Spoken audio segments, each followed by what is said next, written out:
commando bay aussi namoon na leen lool. L'heure est grave ca Mali surtout, bien vrai que l'heure est grave entre États-Unis et Iran, wala l'heure est grave entre Israël ak li nga xamantene moy Liban, mais li ñu wara mëna japp l'heure est vraiment grave fi nga xamantene moy Kati fofu ca Mali la. L'heure est grave ca Kidal, l'heure est grave ca Gao, l'heure est grave ca Bamako. D'abord ñu wara démarrer live bi directement fi nga xamantene tout de suite ñu wara dem international, wara tambalé live bi urgence li xew jamono ji ca Mali, parce que aussi c'est hyper important pour ngeen xamné que bu nekkee Mali bu nekkee en danger, Sénégal day nekk en danger. Mali bu nekkee en danger, tous les pays de limitrophes de Mali seront en danger. Là moom c'est hyper important pour ngeen xam ko. Kon képp koo ne li xew Mali engagé wu la wala intéressé wu la, je pense que bel et bien t'as pas compris. Deuxième partie bi nañ doog a ñëwaat ci Iran, États-Unis. Troisième partie bi ñëw ci Sénégal, libération Farba bi nañ ci wax. Sentif OFNAC nañ ci wax. La facilité justice Sénégal nu muy libérer gars yi nañ ci wax.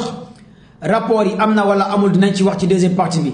Mais bëgg naa balaa dara xew balaa ñuy wax ci deuxième partie bi wàllu libération wàllu L29 L30, mais première partie bi dañuy dugg fi nga xamante ne mooy lii di Mali. D'abord gars yi balaa dara xew nag bëgg naa yéen ñëpp ngeen partager maximum le live, partager leen tapoter leen ngeen partager le live. D'abord Mali li ngeen war a njëkk a comprendre dañuy leen di indil un peu historique li nga xamante ne mooy Mali, parce que ñu bëree bëri comprendre li xew nii jamono ji may wax ak yéen ca Mali. Bu nekkee le volume est bon ñu indi un peu historique, expliquer les géopolitique, géostratégie, géoéconomique, géographie li nga xamante ne Mali dañu dugg tey ci guerre bii nga xamante ne dugg nañ ci. Bu nekkee le volume est bon ci commentaire yi ngeen wax ma ok le volume est bon, on démarre vite fait ngeen tapoter partager joxe cadeau yi cœur yi fleurs yi. C'est ok, la 6-3 j'aime bien, la 4-3, la 4-1, la 4-2. Les soldats, je suis au garde-vous. Hein? Mes respects à tous les djambas de la nation, mes respects aussi à tous les fantassins, les biffers, les soldats, les commandos, mes respects encore de plus. Mes respects encore à tous les amoureux de la géopolitique. D'abord, l'outar Mali, l'heure est grave en Mali. Très grave, urgence Mali. Gars, partagez un live, mon gars. Gars, partagez un live s'il vous plaît, mon gars. L'heure est grave en Mali. Parce que li ma leen nar a wax ci Mali, je pense que du ngeen ko dégg fenn. Donner information yi ma leen war a jox ci Mali, je pense que du ngeen ko dégg fenn bu dul live commando de bail. Je m'explique. Xam ngeen ne Mali daa am lu ñuy dippee les accords Alger yi amoon en l'an 2015. ñi nga xamante ñu ngi doon suivre les accords Alger en l'an 2015. Le 15 mai l'an 2015 Mali sous Ibrahima Boubacar Keïta mi fi nekkoon président Mali dafa signé lu ñuy dippee accord Alger en l'an 2015. Il faut que vous comprendre un peu historique. Lan moo indi terroristes yi djihadistes yi lan moo indi coup d'état bi ñu doog a dugg fu guerre bi toll ak lépp pour ngeen war a comprendre. Les étudiants, les élèves ci commentaires yi commerçants yi étudiants yi élèves yi ñi def terminal troisième ñi bëgg a comprendre un peu ñu expliquer leen, et c'est hyper important pour ngeen xam un peu géographie Mali. D'abord bu ñu jëlee superficie Mali ci yaatuwaayu Mali moo gën a yaatu France bi ngeen gis ni Mali moo ko gën a yaatu. Yaatuwaayu Mali moo gën a yaatu Sénégal moo gën a yaatu France. Kon Mali ci réew yi nga xamante ne ñoo nekk Afrique de l'Ouest Mali moo ci gën a yaatu. C'est hyper important pour ngeen xam superficie bi Mali yor bu yaatu la mu benn. Ñaareel bi lépp luy ressource naturelle minière li Mali am amul benn réew bu nekk tey Afrique bi am li Mali am ci wàllu ressource, que ça soit muy coltan, que ça soit muy tilium, que ça soit muy fer, que ça soit muy phosphate, que ça soit muy zircon bi ñuy defaree arme nucléaire, tous les ressources naturelles yi am Mali amul fenn surtout zone bi ñuy dippee Kidal ci Afrique de l'Ouest. C'est hyper important pour ngeen xam yan ressources la Mali regorgé. Le 15 mai l'an 2015, le 20 mai l'an 2015 les accords Alger ca Algérie, Ibrahima Boubacar Keïta mi fi nekkoon président Mali. Jamono jooju au nord du Mali le groupe terroriste bi tey tudd FLA mooy Front Libération Azawad ñoo tuddoon jamono jooju MNLA. Est-ce que le volume est bon la famille? Est-ce que vraiment vous m'entendez? Parce que tey dama bëgg a def réel géopolitique Mali et ça va vous guider ngeen enregistrer partager tagg couper pour su ngeen pare ngeen comprendre dëggantaan lan moo indi problème bii est-ce que problème bi mën naa dem de Sénégal dugg ci rebelle yi dugg Sénégal wala dugg Mauritanie wala dugg yeneen réew yu frontalier ak Mali et cetera dinaa la ci expliquer pourquoi l'heure est grave danger bi doy waar ak lan moo tax ñu ne européens yi ak ukrainiens yi ñooy instructeurs yi formé terroristes yi pourquoi ñu ne européens ak waa Ukraine ñooy formé rebelles yi pourquoi on vous donne des informations réelles lépp li ngeen bëgg a comprendre l'heure est vraiment grave ca Mali d'abord en 2015 accord Alger yi nga xamante ne président bi fi nekkoon mu ngi tudd Ibrahima Boubacar Keïta di ko signé woon ca Alger accord yooyu lan la woon pour alliance bi amoon MNLA bi nekk tey FLA ak li nga xamante ne mooy MPQA ak li nga xamante ne mooy état islamique tey état islamique boo remplacé tey Djinn tous ces branches ak li nga xamante ne aussi mooy les Touaregs ñoom ñoo créé woon 3 branches bi nga xamante ne ak des alliés radicaux jamono jooju presque mën naa ne jëloon nañ 1/3 voire 2/3 lépp lu nekkoon ci Gao ca Kidal terroristes yi djihadistes yi jëloon nañ ko en 2015 c'est hyper important pour ngeen comprendre loolu en 2015 presque moitié Mali terroristes yi djihadistes yi jëloon nañ ko je répète la famille est-ce que vous m'entendez je vous parle en 2015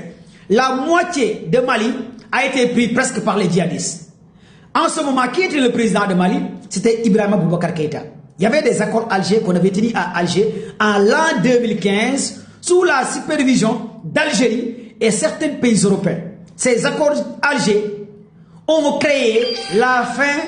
de ces manœuvres des terroristes, des djihadistes sous le régime de Ibrahima Boubacar Keïta qui faisait un deal. Ils ont deal avec les terroristes. Moi, Boubacar Keïta avec les Européens. Jamono jooju, l'armée française était à Mali Kidal. Armée Afrique bi ONU envoyé woon mu ngi woon Mali armée Onussi mu ngi woon Mali Barkhane mu ngi woon Mali amoon na plus de 3 branches armées bu nekkoon Mali en 2015 ginnaaw bi nga xamante ne terroristes yi nangu woon nañ nooru Mali avec armée Mali muy 4 armées c'est hyper important pour ngeen xam loolu la géopolitique en 2015 bi terroristes yi di jël Mali carrément en 2015 sous Ibrahima Boubacar Keïta jamono jooju armée française mu ngi woon Mali fees fa dell am tous les moyens de renseignement en 2015 armée ONU mu ngi woon Mali Banar mu ngi woon Mali armée bi nga xamante ne ONU moo ko fa yónnee woon muy Afrique mu ngi woon Mali ak armée Mali jamono jooju armée Mali la France avait dit Mali du survoler Kidal lii moo nekkoon lu contrat bi Ibrahima Boubacar Keïta signé woon ak li nga xamante ne mooy armée française jamono jooju armée Mali ton droit survoler Kidal ñan ñoo fa nekkoon mooy armée française ñoo nekkoon fi nga xamante ne muy Kidal c'est hyper important pourquoi armée française waxoon armée Mali amul droit survoler Kidal maanaam armée Mali amul droit utiliser ay drone biir Kidal seen avion yi waruñoo survoler Kidal yow nga moom sa réew nga moom sa ville nga moom sa région tubaab bi lay jàppale ñëw ne la dama lay jàppale ci guerre bi waaye fu ma lay jàppale ci guerre bi yow armée bi moom réew mi yow doo ñëw fi ma taxaw di la jàppale lii moo xewoon entre la France et Mali jamono jooju en 2015 2020 2015 2016 2017 2019 ba 2020 est-ce que vous m'entendez la famille parce que li ma leen di expliquer damaa bëgg élèves yi étudiants yi ñu bëgg a comprendre réel géopolitique Mali balaa may ñëw ci lu xew jamono ji ma expliquer leen un peu historique ngeen comprendre lan moo xewoon ca Mali pour ngeen xam liggéey bi nga xamante ne jamono ji Assimi Goïta mu ngi koy def ca Mali parce que instant yi Assimi Goïta li muy def ca Mali musul am ca Mali est-ce que vous m'entendez si vous m'entendez partagez le live parce que j'ai reçu beaucoup de messages les étudiants yi élèves yi ñu ne commando baay jàppale ñu un peu ñu comprendre Mali djihadistes yi terroristes yi un peu pour ngeen xam ndax mu ngi avancé wala avancé wul ak fu mbir mi toll parce que nag mënuñoo xewle ñun Afrique may dugg Iran balaa may dugg Iran foog ma expliquer leen un peu ngir xam lan moo xew ca Mali kon gars yi partagez leen live s'il vous plaît d'accord on signale le live te li may wax c'est hyper important pour vous les élèves pour vous les étudiants pour oustaz yi pour kilifa diine yi pour sëriñ si ngeen mën a comprendre un peu Mali parce que bëri na ay manipulations yu ci nekk y a des brebis galeses y a beaucoup de gens qui parlent sans maîtriser la géopolitique de Mali la géographie de Mali la géostratégie de Mali la géoéconomique de Mali et c'est hyper important aussi pour comprendre ban armée moo nekk Mali ak Mali mooy lan ak yan ressources ñoo nekk biir Mali kon gars yi partagez le mu gaaw s'il vous plaît d'accord ma de on signale la live ba léegi te li may wax da leen di intéressé surtout xale yi jigéen yi élèves yi étudiants yi parce que sujet bi mën na génne examen ak oustaz yi def ay conférence di waaraate pour ngeen am ci lu ngeen jafandiku kon gars yi partagez leen mu gaaw s'il vous plaît tapoter leen gars yi tapoter leen live bi on signale live je suis vraiment désolé de vous le dire hein. Je vous parle de la connaissance de la géopolitique de la géostratégie mais vraiment on signale live après Mali je vais revenir un peu sur Iran États-Unis Israël Détroit d'Ormuz maa ngi fay ñëw léegi après Détroit d'Ormuz Cap sur Sénégal parce que tey war naa wax lu bëri ci Sénégal ci wàllu OFNAC ci wàllu CENTIF ci wàllu libération ci wàllu gouvernement Jomo Kenyatta bii war nañ ci wax lu bëri ah Sénégal et voilà kon deuxième partie bi Sénégal la après dinaa tijji live bi ngeen ñëw ci deuxième partie bi ci Sénégal balaa ma ñëw ci Sénégal nag bëgg naa yéen ñëpp ngeen partager live bi maximum d'abord xam ngeen nee naa leen en 2015 dafa amoon accord Alger partagez leen gars yi vous tapotez et partagez le live je suis pas content de vous la famille vous êtes là vous êtes 1900 personnes sur le live j'aimerais que vous donniez des cadeaux des fleurs des cœurs pour sécuriser le live parce que je sais pas pourquoi je vois rien merci ceux qui partagent le live ñi koy partager am ngeen jaarama les amoureux de la géopolitique am ngeen jaarama ceux qui veulent avoir la connaissance ethnique arme am ngeen jaarama yéen ñi bëgg xam-xam di partager am ngeen jaarama parce que c'est hyper important parce qu'on ne peut pas vivre sans la géopolitique sans la géostratégie sans information doomu aadama booy dund sans information yow ak mala bi yéen a yem nit kuy dund te xamoo dara li xew ci àdduna bi nga topp ay cas ay détails yow ak mala bi yéen a yem nit da nga war a xam li xew ci àdduna bi bul ignorer il ne faut pas être ignorance dans la vie ignorance baaxul da nga war a xam li xew pour suba bu dara xewee nga ne waaw kon mbir mi nii la wala boo toogee ak say doom say sët say jerbaat nga mën leen un peu expliquer yaay lii lan la nga wax ah man de sa yaay laa lii laa ci xam commando baay lii la doon wax baay lii lan la nga ne ah doom Mali de lii ak lii lii ak lii ak lii loolu lay waajur di jëriñ mais doom laaj la nga ne man xaw ma ci dara kaa laa xam sa yaay kaa kese la xam baay laaj la sa baay ne xaw ma dara man kaa laa xam loolu c'est honteux c'est hypocrite et c'est lâche vraiment boo nekkee benn parent d'élève nga nekk kilifa et la famille tapatee partage xamoo dara looy jàngal say dem lu ñu ay détails ay cas d'abord li ma leen di wax un peu ci Mali wax naa leen accord Alger yi accord Alger en 2015 lañu ko signé sous Ibrahima Boubacar Keïta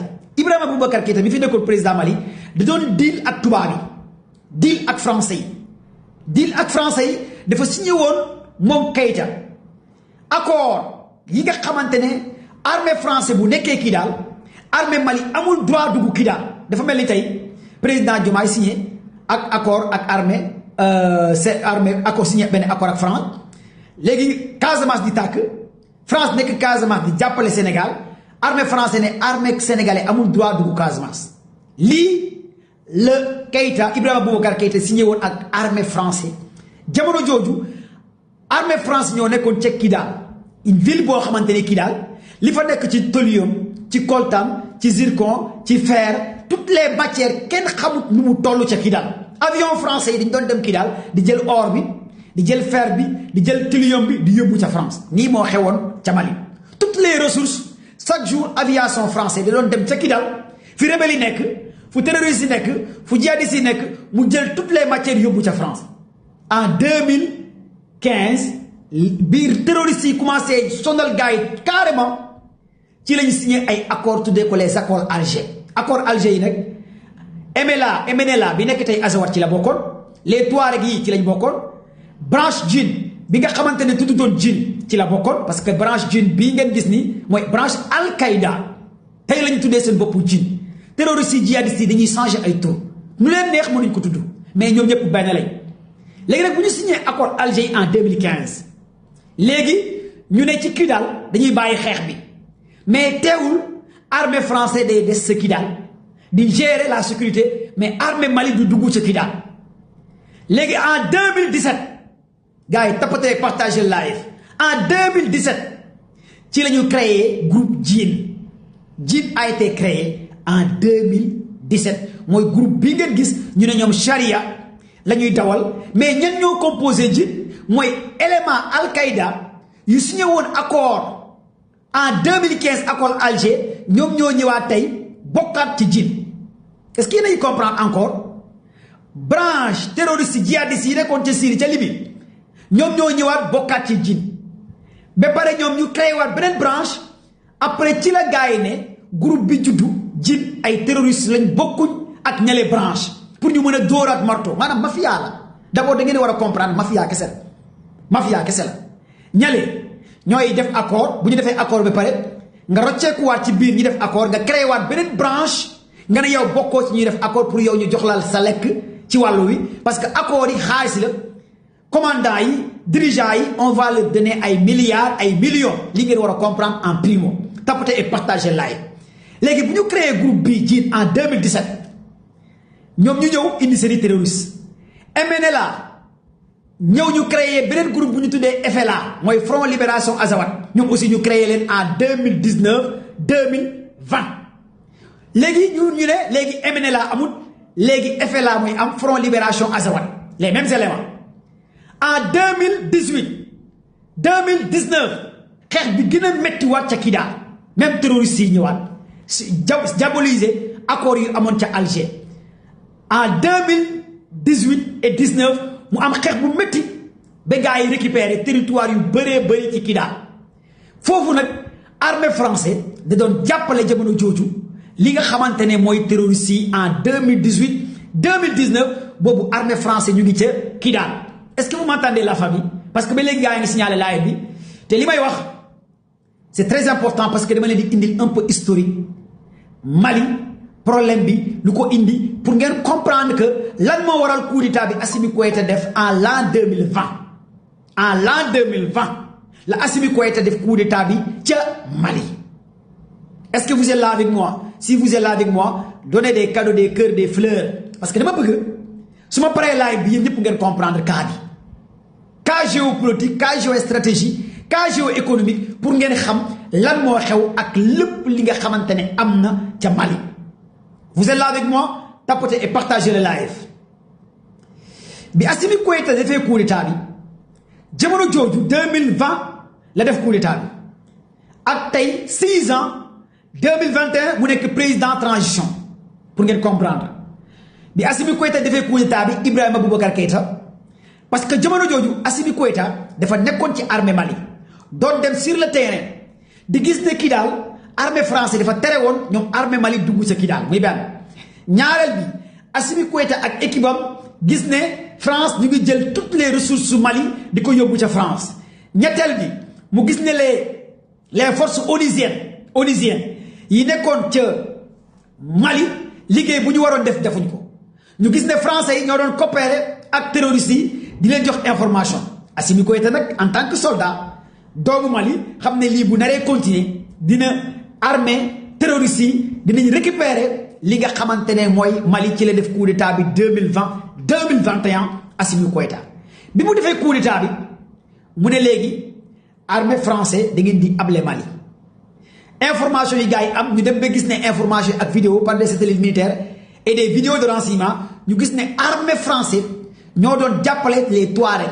armée tubaab yi ñoo doon kaarawu mel ni naari di rey soldaaru maliens yi àllab bi xam ngeen loolu c'est très dangereux ñoom ndekete bu ñuy xeex di xeex ak Touareg gi ñoom Assimi Goïta dañoo jàpp ne ndekete c'était pas ay Touareg kese la ñuy xeexal mais ndekete français yi aussi dañ doon kaalawu comme Touareg gi comme naari doon xeex ak armée français loolu moo gën a poussé armée Mali ne carrément yéen waa France appui bi ngeen ñëw pour dooleel ñu pour jàppale ñu vous n'allez qu'à quitter li nga xamante ne Mali sans condition immédiatement lii moo indi woon coow li armée français nag quitter carrément lii di Mali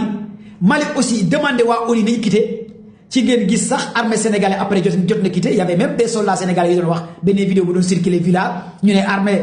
Mali mu ngi doon exiger ce gars yi teel a quitter même Sénégal quitté na yeneen réew yu quitté yépp quitté ca Mali toutes les zones yi ONU yóbboon ay nit parce que armée sénégalais bu fa nekkoon waa ONU ñoo leen fa yóbboon ak yeneen armée yeneen réew yi waa ONU moo leen fa yóbboon ñoom ñëpp ci la Assimi Goïta demandé gars yi quitté ca Kidal ak zone yépp nu mu gën a gaawee pour ñoom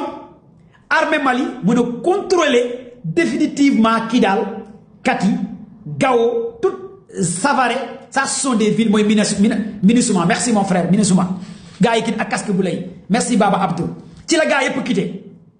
bi gars yi quitté gars yi li may wax dafa am solo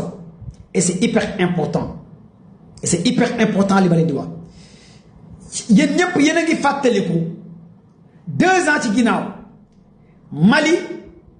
jëloon na ay image vidéo ay données d'information dem porter plainte li nga xamante ne mooy France ca ONU amul benn africain bu ci wax amul benn africain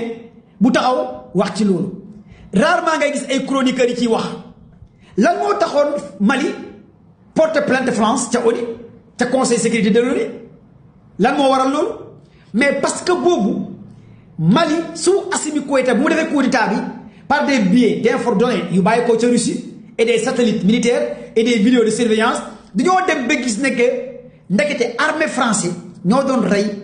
ay soldats maliens armée français ñoo doon jàppale les Touaregs ci information ci données ñoo doon kaalawu ci la gars yi am image yi am vidéo yi ci la gars yi rey ay quelques Touaregs bu ñu reyee Touareg yi ñu dindi seen kaala yi ñu xam ne ndekete ñii duñu ay naar ay tubaab lañ ay tubaab yu xonq ñoo doon kaalawu mais li naar yi taxaw di xeex ak soldats maliens yi ci la gars yi am image yóbbu ko ca conseil sécurité de l'ONU et c'est hyper important pour ngeen xam loolu ci la gars yi jël image yi yóbbu ko ci conseil sécurité de l'ONU ñu porter plainte li nga xamante ne mooy France mais plainte bi fan la yëpp ONU jël loolu yëpp information yu Mali indi yëpp dugal ko ci tiroir yi attewul jugewul lijjantiwul sax plainte bi nga xamante ne Mali porte na ko plainte la France ci conseil sécurité de l'ONU loolu c'est très important pour ngeen fàttali ko foog ngeen xam ne que Mali dafa porter plainte France avec données d'image information xam nga nit aussi c'est pas que tey lii day xew rek ñëpp naan non c'est la fin Mali wala nangam sangam di wax loo xamante ne soit maîtriser wu leen ko wala xamu leen ko di attaquer Mali di attaquer gars yi alors que Mali ay jàmbaar lañ et Mali ne tombera pas et Mali ne va jamais tomber encore de plus Mali ne tombera jamais mes frères et sœurs africains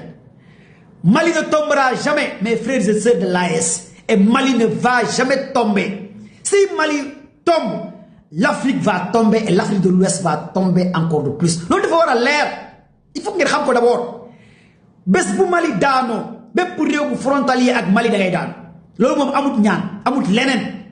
lii foog ngeen xam loolu te Mali du daanu te Mali ne va jamais tomber encore de plus on est de tout cœur avec vous parce que vous êtes les meilleurs armées Mali les femmes vous êtes des meilleurs encore de plus la résistance encore la résistance les Maliens ci la Assimi Goïta dajale renforcer armée Mali récupérer waat Kidal mais Kidal bu ko récupérer mais armée Mali moo récupérer Kidal mais armée française demee ci la armée Mali récupérer Kidal éliminer toutes les bastions des terroristes des djihadistes des rebelles armée Mali récupérer Savare armée Mali récupérer Touareg armée Mali récupérer Gao mais come on il faut que ngeen xam un peu historique bi kon armée Mali fait partie parmi les meilleures armées de l'Afrique mention spéciale à l'armée Mali armée Mali seul moo récupéré sans appui bi ONU génnee MINUSMA génnee ONU génn France génn seul armée Mali ñoo récupéré plus de 4 grandes villes yu terroristes yi nekkoon sous Assimi Goïta loolu fii la ñu fekk ñu xam ko ñu gis ko kon félicitations à armée Mali léegi nag la grande question qui se pose mooy lan moo créé lii am le 25 avril bi passé l'an 2026 ba ñu rey ci Sadio Camara lan moo ci créé lii gars yi partagez une vidéo bi ngeen déglu fii c'est hyper important tapotez et partagez la vidéo maximum je vous explique lan moo indi le 25 avril bii ak li xew ak lan moo xew ginnaaw bi Mali dàqee ñëpp di coopérer avec Africa Corps avant Mali di coopérer Africa Corps les Wagner ñoo fa nekkoon avec Pigochi mi décédé les Wagner sont des armées privées russes Wagner du armée nationale russe il faut ngeen comprendre loolu un peu j'ai vu des lives des soi-disant chroniqueurs xaw ma journalistes ñu ne non armée Russie moo fa dem nangam sangam armée Russie demul Mali Russie dafa am lu ñuy woowee armée privée comme privé Wagner armée privée la Africa Corps bi nekk ca Russie privé la loolu foog ngeen xam ko du armée nationale Russie dafa am ay partenaires privés ñu tudd Africa Corps ñoo remplacé les Wagner de Prigoji moo leen doon diriger mais Prigoji il a été dafa décédé ci benn scorch avion bu am hélico ñu bëri nee nañ Prigoji gars yi dañu ko rey et cetera j'en passe mais moom moo dirigé woon les forces Wagner armée privée la bu Russie créé loolu foog ngeen xam ko privé la et voilà privé yooyu sax ensuite détenu politique prisonnier gangster te loolu moo remplacé lu ñu defee Africa Corps jamono ji moo nekk ca Mali ñu signé ay partenaires accord avec armée Mali seul Africa Corps ak armée Mali instant yi moo nekk di jàppale Mali ci guerre bi léegi nag lan moo indi est-ce que vous m'entendez bien parce que ba léegi gars yi signalé live bien mes followers merci à l'assistance technique TikTok de sécuriser le live et de bien protéger le live TikTok merci mes amis mes followers mes frères et sœurs merci parce que j'aimerais vraiment que certains étudiants, élèves, commerçants, marabouts puissent un peu comprendre la géopolitique de Mali, la géographie de Mali, la géoéconomie de Mali, la géostratégie de Mali et l'armée Mali et l'industrie de guerre Mali. 5 piliers, c'est hyper important pour que vous puissiez comprendre un peu lan mooy Mali d'abord. Bala ngay dal di classe di wax ci Mali loo xamante ne maîtriser woo ci dara di yàq seen image pour ngeen comprendre. Léegi la nuit du 25 avril. L'an 2026 daa benn attaque bu am ca Mali attaque boobu lan moo tax attaque bi am j'ai eu des gens qui disent que l'armée Mali est faible si renseignement parce que les renseignements ont failli leur mission c'est pourquoi l'alliance des FLA Front Libération Azawad Djinn ak Touareg def nañ benn attaque parce que l'armée Mali a failli des renseignements d'information mes frères et sœurs États-Unis bi Ben Laden di attaqué États-Unis di daaneel jumelles yi di rey plus de 3000 personnes en 2001 xaw ma 2021 ana renseignement américain yi bi Oussama Ben Laden di bombarder les jumelles États-Unis Oussama Ben Laden bu muy wàccee États-Unis live da 11 septembre lan la woon gars yi je m'explique 11 septembre lan la woon 2021 la wala 2000 lan 2001 merci la famille boobu ana renseignement États-Unis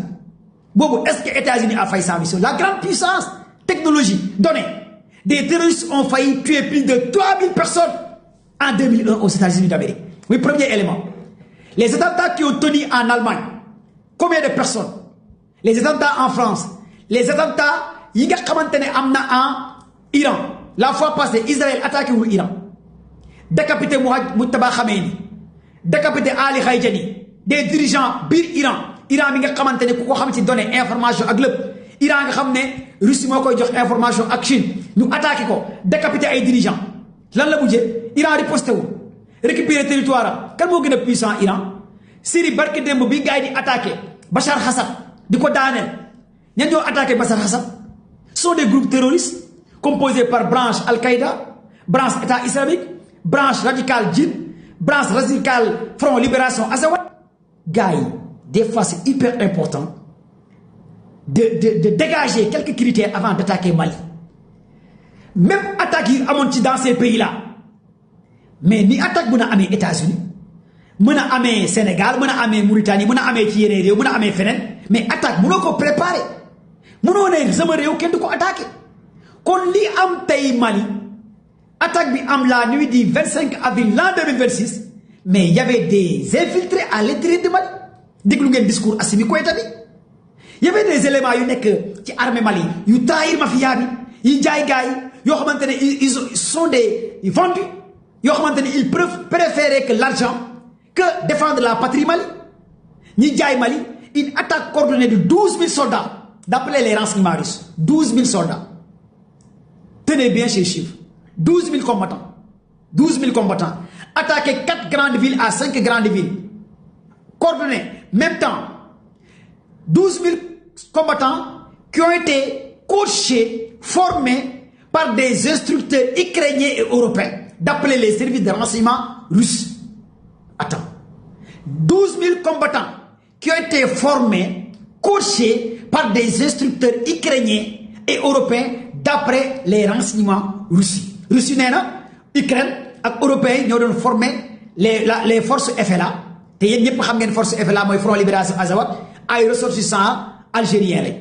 boo jëlee Djinn am na ay ressortissants yeneen pays même bu nekkee duñu ay nationalité algérien lañ mais d'après les renseignements ñoom ñëpp fa lañu bàyyeekoo ñu ci gën a bëri ci FLA ñale ci Mauritanie ñale ci yeneen branche la ñu bàyyeekoo ñale bàyyeekoo ci Syrie ñii bàyyeekoo ci Libye ñoom ñoo créé cette coalition bi nekk FLA Front Libération Azawad nekk Djinn nekk les Touaregs et les alliés avec des drones de kamikaze, avec des banques de données d'information et des pick-up, et aussi des kamikazes. Mais lourd, avec des informations yu bàyyeekoo par des satellites militaires et des drones d'information et des drones de surveillance ku def armée xam na ne loolu c'est pas à la portée d'un terroriste ou d'un rebelle loolu c'est à la portée de l'armée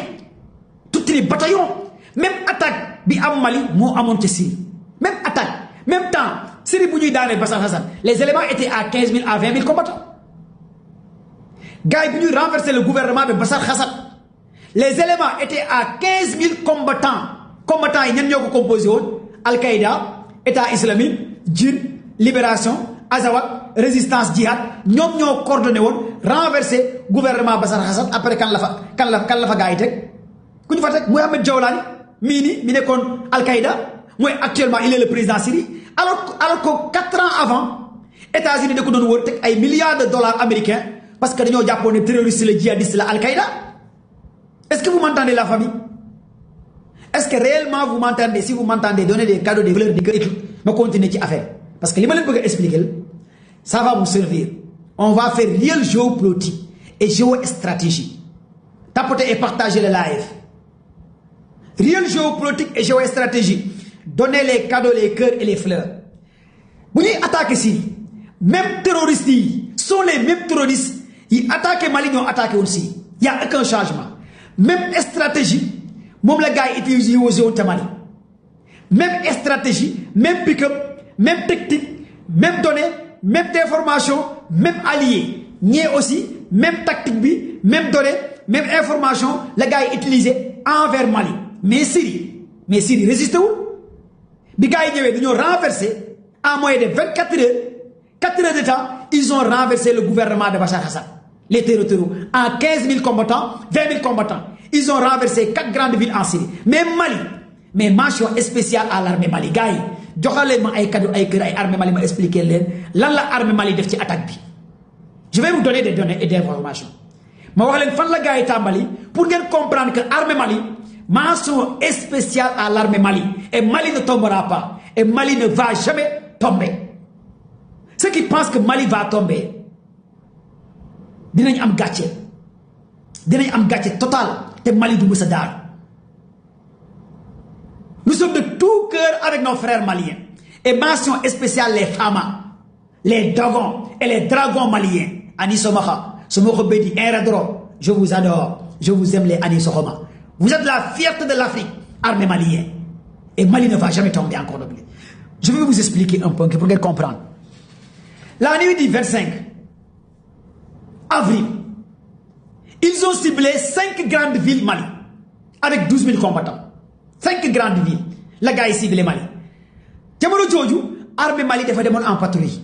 ils ont reçu des informations que l'armée Mali était en patrouille la ville de Kati l'armée Mali était en patrouille Savaré l'armée Mali n'était pas en position en patrouille Gao la mention du moitié de Basson était en patrouille Bamako il n'y avait pas des éléments sur beaucoup de secteurs mais gars des terroristes qui ont ciblé 4 grandes villes 4 les gars ciblé le 25 avril 4h30 du matin Gao Savaré Bamako ak Kidal ces 5 grandes villes étaient cibles des terroristes 5 grandes villes étaient cibles des terroristes avec 12 000 combattants avec des pick-up avec des motards avec des renseignements des drones de renseignement il faut qu'on vous parle de la réalité du terrain balaa ngay wax ci benn affaire da koy maîtriser d'abord c'est hyper important il y a des drones de surveillance il y a des drones de guerre mais il y a des drones de renseignement ces drones de renseignement ñooy jox gars yi ay informations ce sont les mêmes drones la Ukraine doon utiliser fi nga xamante ne bi muy attaqué lii di Russie palais Vladimir Poutine Ukraine attaqué wu ko fi kan moo ëpp information Poutine résidence Vladimir Poutine Ukraine attaqué na ko en pleine guerre kon donc la famille quand vous disiez que Mali amul puissance attaqué nañ ko Bamako attaqué nañ ko Ukraine attaqué na fi Poutine résidence am la gars yi fëgg ay drone et système de défense anti-aérienne bu Russie réagi les S-500 S-400 les S-500 S-400 ils ont réagi l'armée ukrainienne voulait tuer Vladimir Poutine dans sa résidence avec des drones de Bayraktar les drones de Bayraktar sont des drones turcs les drones Bayraktar sont des drones turcs la Ukraine utilisé woon mais les terroristes de Mali ils ont utilisé les drones Bayraktar la famille avant de diminuer Mali wala di clash Mali wala di wàññi Mali da ngeen di comprendre un peu ban logistique la terroriste yi utilisé ak nan la Mali def ba résister ma expliquer leen un peu ngeen comprendre d'abord bi gars yi amee données yi am information yi ñu xam ne que Sadio Camara il est le ministre de la Défense qui détient les informations et renseignements. Il a été pisté par des données. Selon le renseignement russe,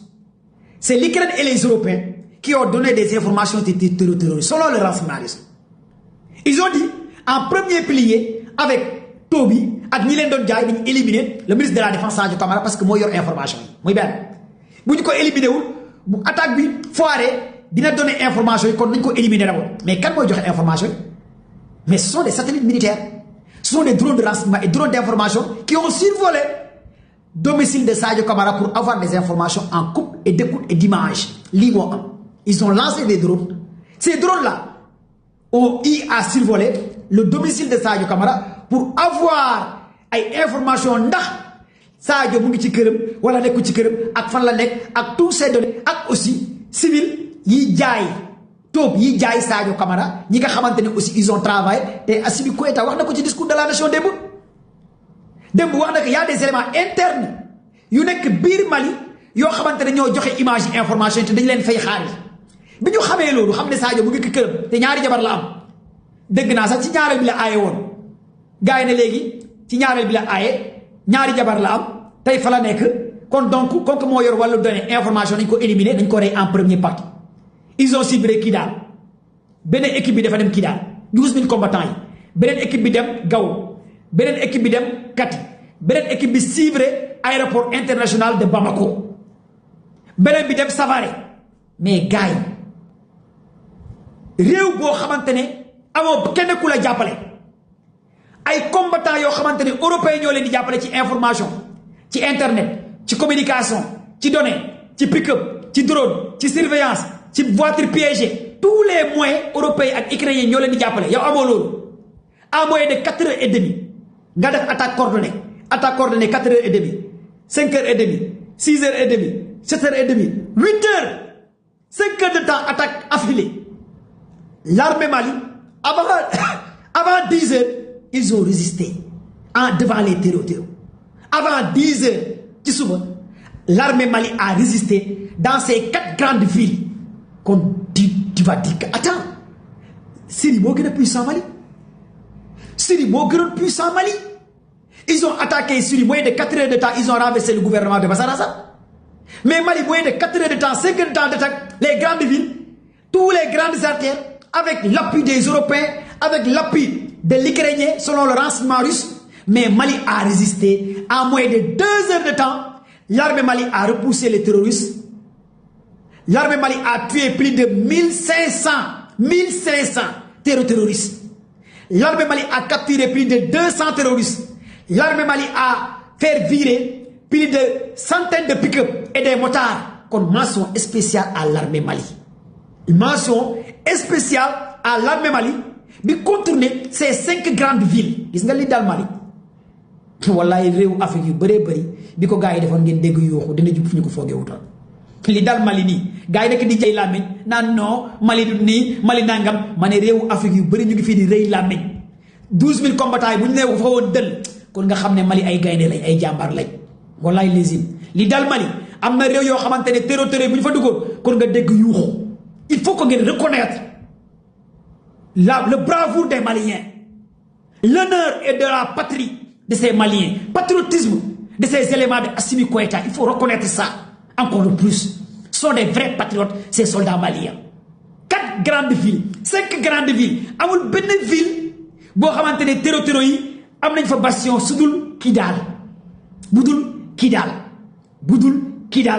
budul Kidal léegi nag bi gars yi defee repli rey Sadio Camara mais Sadio Camara honneur et la patrie blessé ñeneen ñaari généraux ak ay soldats mais jamono jooju ñaata soldats ci terror yi ici nga xamante ne alliance la ñu def te ñëpp xam nañ ñu leen jàppale ñëpp xamoon nañ bi Mali di remercier Maroc ci wàllu Sahara bi mais xamoon nañ dina am ay réew yu frontalier ak Mali mais dinañ mere Mali te xam nañ ne y a la mainmise de certains pays africains à l'intérieur de cela te xam ngeen réew africain yooyu ñooy ñat dès l'instant que Mali remercier Maroc ci mbiru Sahara bi mais y a des pays ci Maghreb yoo xamante ne neexule mais Mali a résisté. Amina Tigara merci ma soeur donnez les cadeaux les fleurs yow yaa ko wax yaa wax Algérie man waxuma Algérie parce que xam naa li tax may wax moo tax quand je vois des gens qui attaquent naan Mali dafa war a woo waa CEDEAO ñëw jàppale ko patati patata nangam man je rêve en 2015 bi terroriste yi di jël si bu Ibrahima Boubacar Keïta 2015 bu terroriste yi di nangu Mali di nangu Gao di nangu Kidal CEDEAO ñu ngi woon Mali armée française ñu ngi woon Mali ONU ñu ngi woon Mali kon lan lay Mali di doyee CEDEAO lan lay Mali di doyee CEDEAO était à Mali en 2015 2020 ñuy nangu Mali ONU France ñëpp nekk fa tout le monde terroriste yi di rey di leen rey kon ban njëriñ la CEDEAO di dem di dimbale pour Mali arrêtez s'il vous plaît la famille ils n'ont rien foutu à Mali l'armée CEDEAO qu'est-ce qui nekkoon seen Mali terroriste yi France nekkoon fa ONU nekkoon fa MINUSMA nekkoon fa Baxtaan nekkoon fa teewul terroriste yaa ngi nangu Mali kon Mali lan lay doyee l'alliance cette alliance pionnée par des occidentaux cette alliance dirigée marionnée des occidentaux soyons logiques encore de plus kon donc bi attaque bi amee Mali a résisté Mali a résisté gars yi partagez les lives s'il vous plaît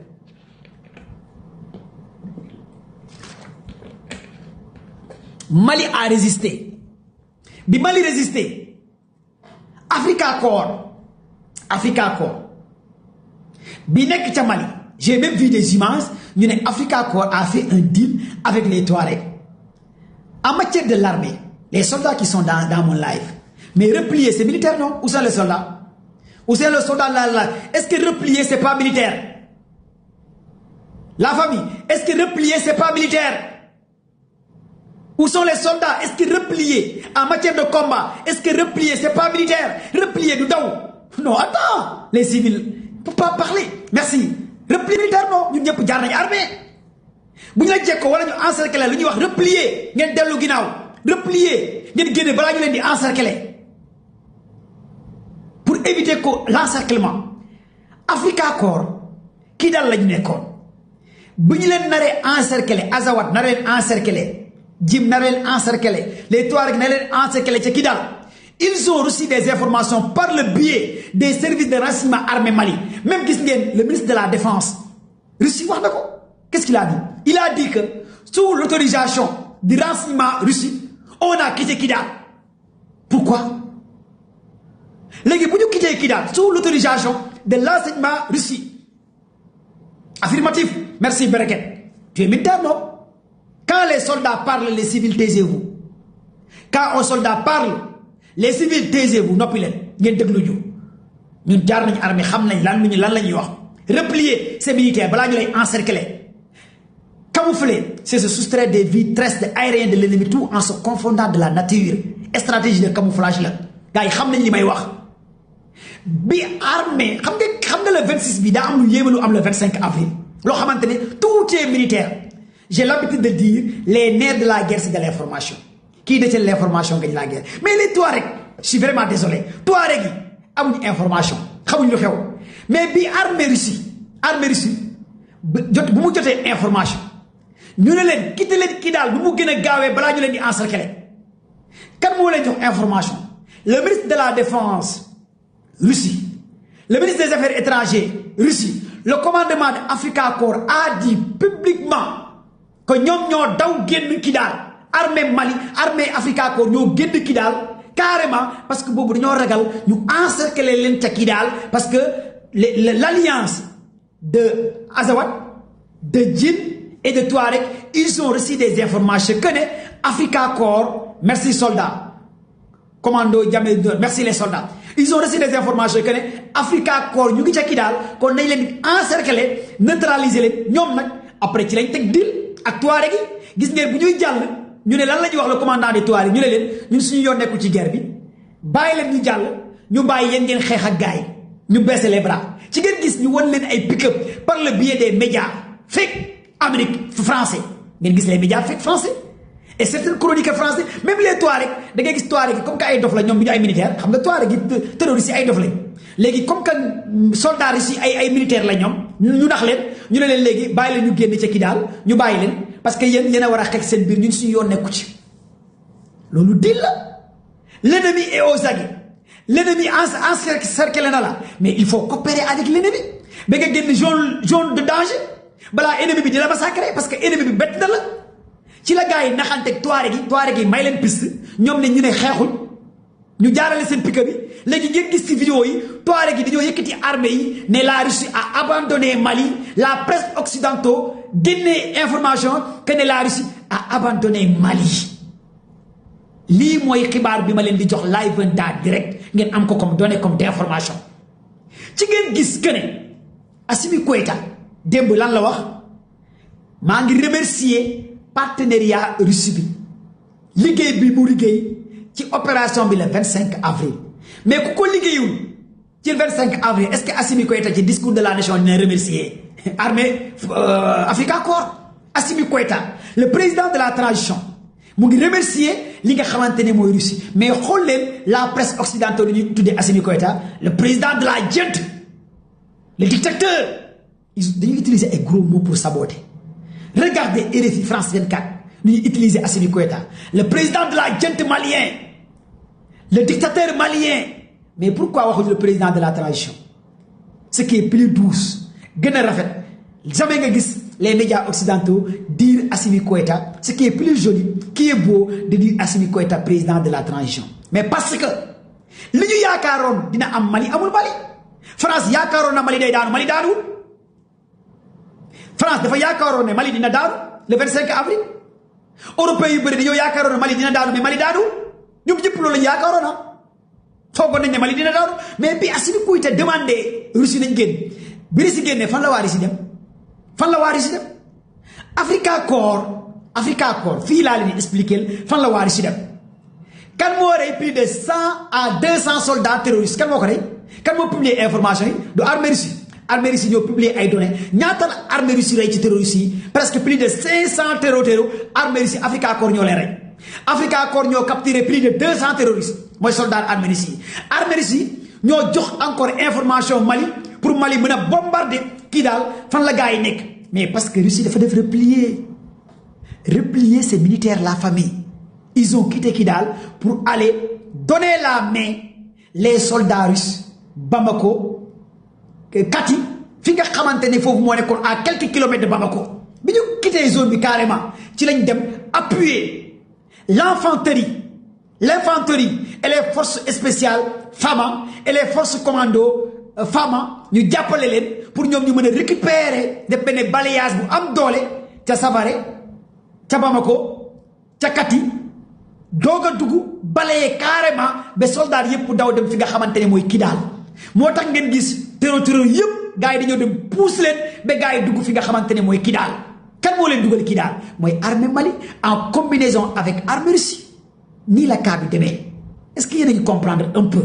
moo tax daal dëgg tël ne dàmm na te comprendre c'est hyper important ngeen tey ngeen dal ngeen xam ban stratégie la armée Mali en combinaison avec Africa Corps lan la ñu def repli c'est une tactique de guerre merci mon frère Africa Corps armée privée là merci mon frère tu as parfaitement raison repli c'est une tactique de guerre ils ont replié ñu dem jàppale gars yi ca Bamako ratisé jàppale gars yi ca Kati ratisé jàppale gars yi ca Savare ratisé jàppale gars yi ca Gao ratisé après nag fan la ñu mujjee mooy fi nga xamante ne mooy ca Kidal terroriste yëpp dañu leen yóbbu ca Kidal mais tey nag lan moo xew ca Kidal le commandant des djinns mais gars yi reyuñ ko tey ca Kidal la bien le commandant des djinns tey gars yi rey nañ ko ki waxoon encerclé na Bamako tey la ko gars yi rey ki nga xamante ne mooy secrétaire agent FLA gars yi éliminé nañ ko tey ca Kidal ki nga xamante ne moo géré woon wàllu aviation drone yi gars yi éliminé nañ ko mais tey ratissage bi armée Mali def ca Kidal Bina Diarra merci mon frère Ektal Bina Diarra c'est le commandant des djinns il a été tué aujourd'hui en Kidal par l'aviation malienne en combinaison avec Africa Corps est-ce que vous m'entendez la famille tey Bina Diarra ki nga xamanteni il était le commandant des djinns, il a été tué aujourd'hui en Kidal. Celui qui dirigeait l'information de Africa Azawad a été tué aujourd'hui en Kidal. Ils ont massacré beaucoup d'éléments à Kidal. Ils ont récupéré combien de pick-up? Combien de pick-up? Ñaata nit lañu arrêté tay ci Kidal? Ñaata élément lañu arrêté ci Kidal? Ñaata faction la gaay éliminé ci Kidal tay? Presque tay xex bi yépp Kidal mo fa nekkoon ak quelques assaillants yo xamantene dawon nañ laqku ci katibé dañ leen téy japp leen. Ils ont pris plus de 200 otages. Mais gaay, il faut féliciter armée malien, tapoter et partager le live. Combien d'éléments ils ont tué actuellement aujourd'hui à Kidal? Quand donc, ni wax armée Mali taxawul, armée Mali résisté wul, je pense que vous n'avez absolument rien compris. Mali ne tombera pas. Répète, Mali ne va jamais tomber. Gars, wax leen ko ci commentaire. Si Mali tombe, l'Afrique de l'Ouest va tomber. Au commentaire, wax leen yéen ñëpp, Mali ne tombera pas. Et Mali ne va jamais tomber. Si Mali tombe, c'est toute l'Afrique qui va tomber. Ça, la réalité des choses. Mali ne tombera pas. Et Mali ne va jamais tomber. Si Mali tombe, c'est toute l'Afrique de l'Ouest qui va tomber. Et Mali ne tombera jamais, mes frères et sœurs, encore de plus. La résistance, le patriotisme, c'est malien, c'est l'Africain, encore de plus. Africa Unite, unité africaine, nañ protéger Mali, nañ jàppale Mali, mais aussi nañ ñaanal Mali, et Mali ne va jamais tomber, encore de plus la famille. Bu ngeen xolé lan mo xew ca Kati, qu'est-ce qui lan mo xew ca Kati, lan mo xew ca Kidal, l'aviation par le biais des avions maliens yu mu jënd ca Russie, aviation en combinaison avec Africa Corps, mais ils ont massacré tous les bases de Azawad, tous les bases de Djinn et les Touaregs. Bu ñu démé bé Touareg yi kan mo leen di former? Les instructeurs ukrainiens ñoo leen di former, non? Et les instructeurs européens. Kon ngeen xamné ko européens yi ñoo doon jappalé li nga xamantene moy li di cette coalition de Azawad. Dajalo ak Djinn, dajalo ak Touareg yi, européens ak ukrainiens yi ñoo leen doon jappalé. Kan mo joxe xibaar yi information yi? Moy Russie. Sont les services de renseignement russes ñoo génnee xibaar, génnee information ne attaque bi am ca Mali, européens yi ak ukrainiens yi ñoom ñoo jàppale li nga xamantene terroriste li waa Russie ñoo génnee xibaar yi génnee information yi en combinaison avec ñi nekk biir Mali. Lii mooy li ngeen war a comprendre en primo. Kon donc Mali a résisté, c'est la pure réalité du terrain. Lii c'est hyper important pour yéen ngeen comprendre stratégie bi nga xamantene Mali def na ko. Lii laa leen bëggoon expliquer un peu ngeen xam ko balaa may ñëw ci Iran, États-Unis, Israël. Après naati ji live bi Sénégal lay terminer nak ci rapport yi ci libération Farba Tahirou, c'est Sénégal lay terminer après dinaa leen jëlam. Léegi nag tapoter et partager le live la famille. Léegi ñu ñëw un peu ci donnez des cadeaux, des fleurs, des cœurs. Partagez-moi le live. Donnez-moi des cadeaux, des fleurs, des cœurs. Aminata Tigana, merci. Tigana, merci Tigana, merci Tigana pour les cadeaux. Touré Global, merci. Adama, merci gars. Jox le ma cadeau cœur et fleurs s'il vous plaît. Ku am question bo mëna poser ci Mali dugal ha. Ku am question bo mëna poser ci Mali dugal nga poser ma ko ma tontu la. Tay dina tiji live yeen ñepp ngeen ñew. Iran, États-Unis, même Sénégal dina tiji live bi ngeen poser. Tay microphone ouvert lepp lañuy waxtané ha. Partagez len maximum. Ñepp lay jël tay.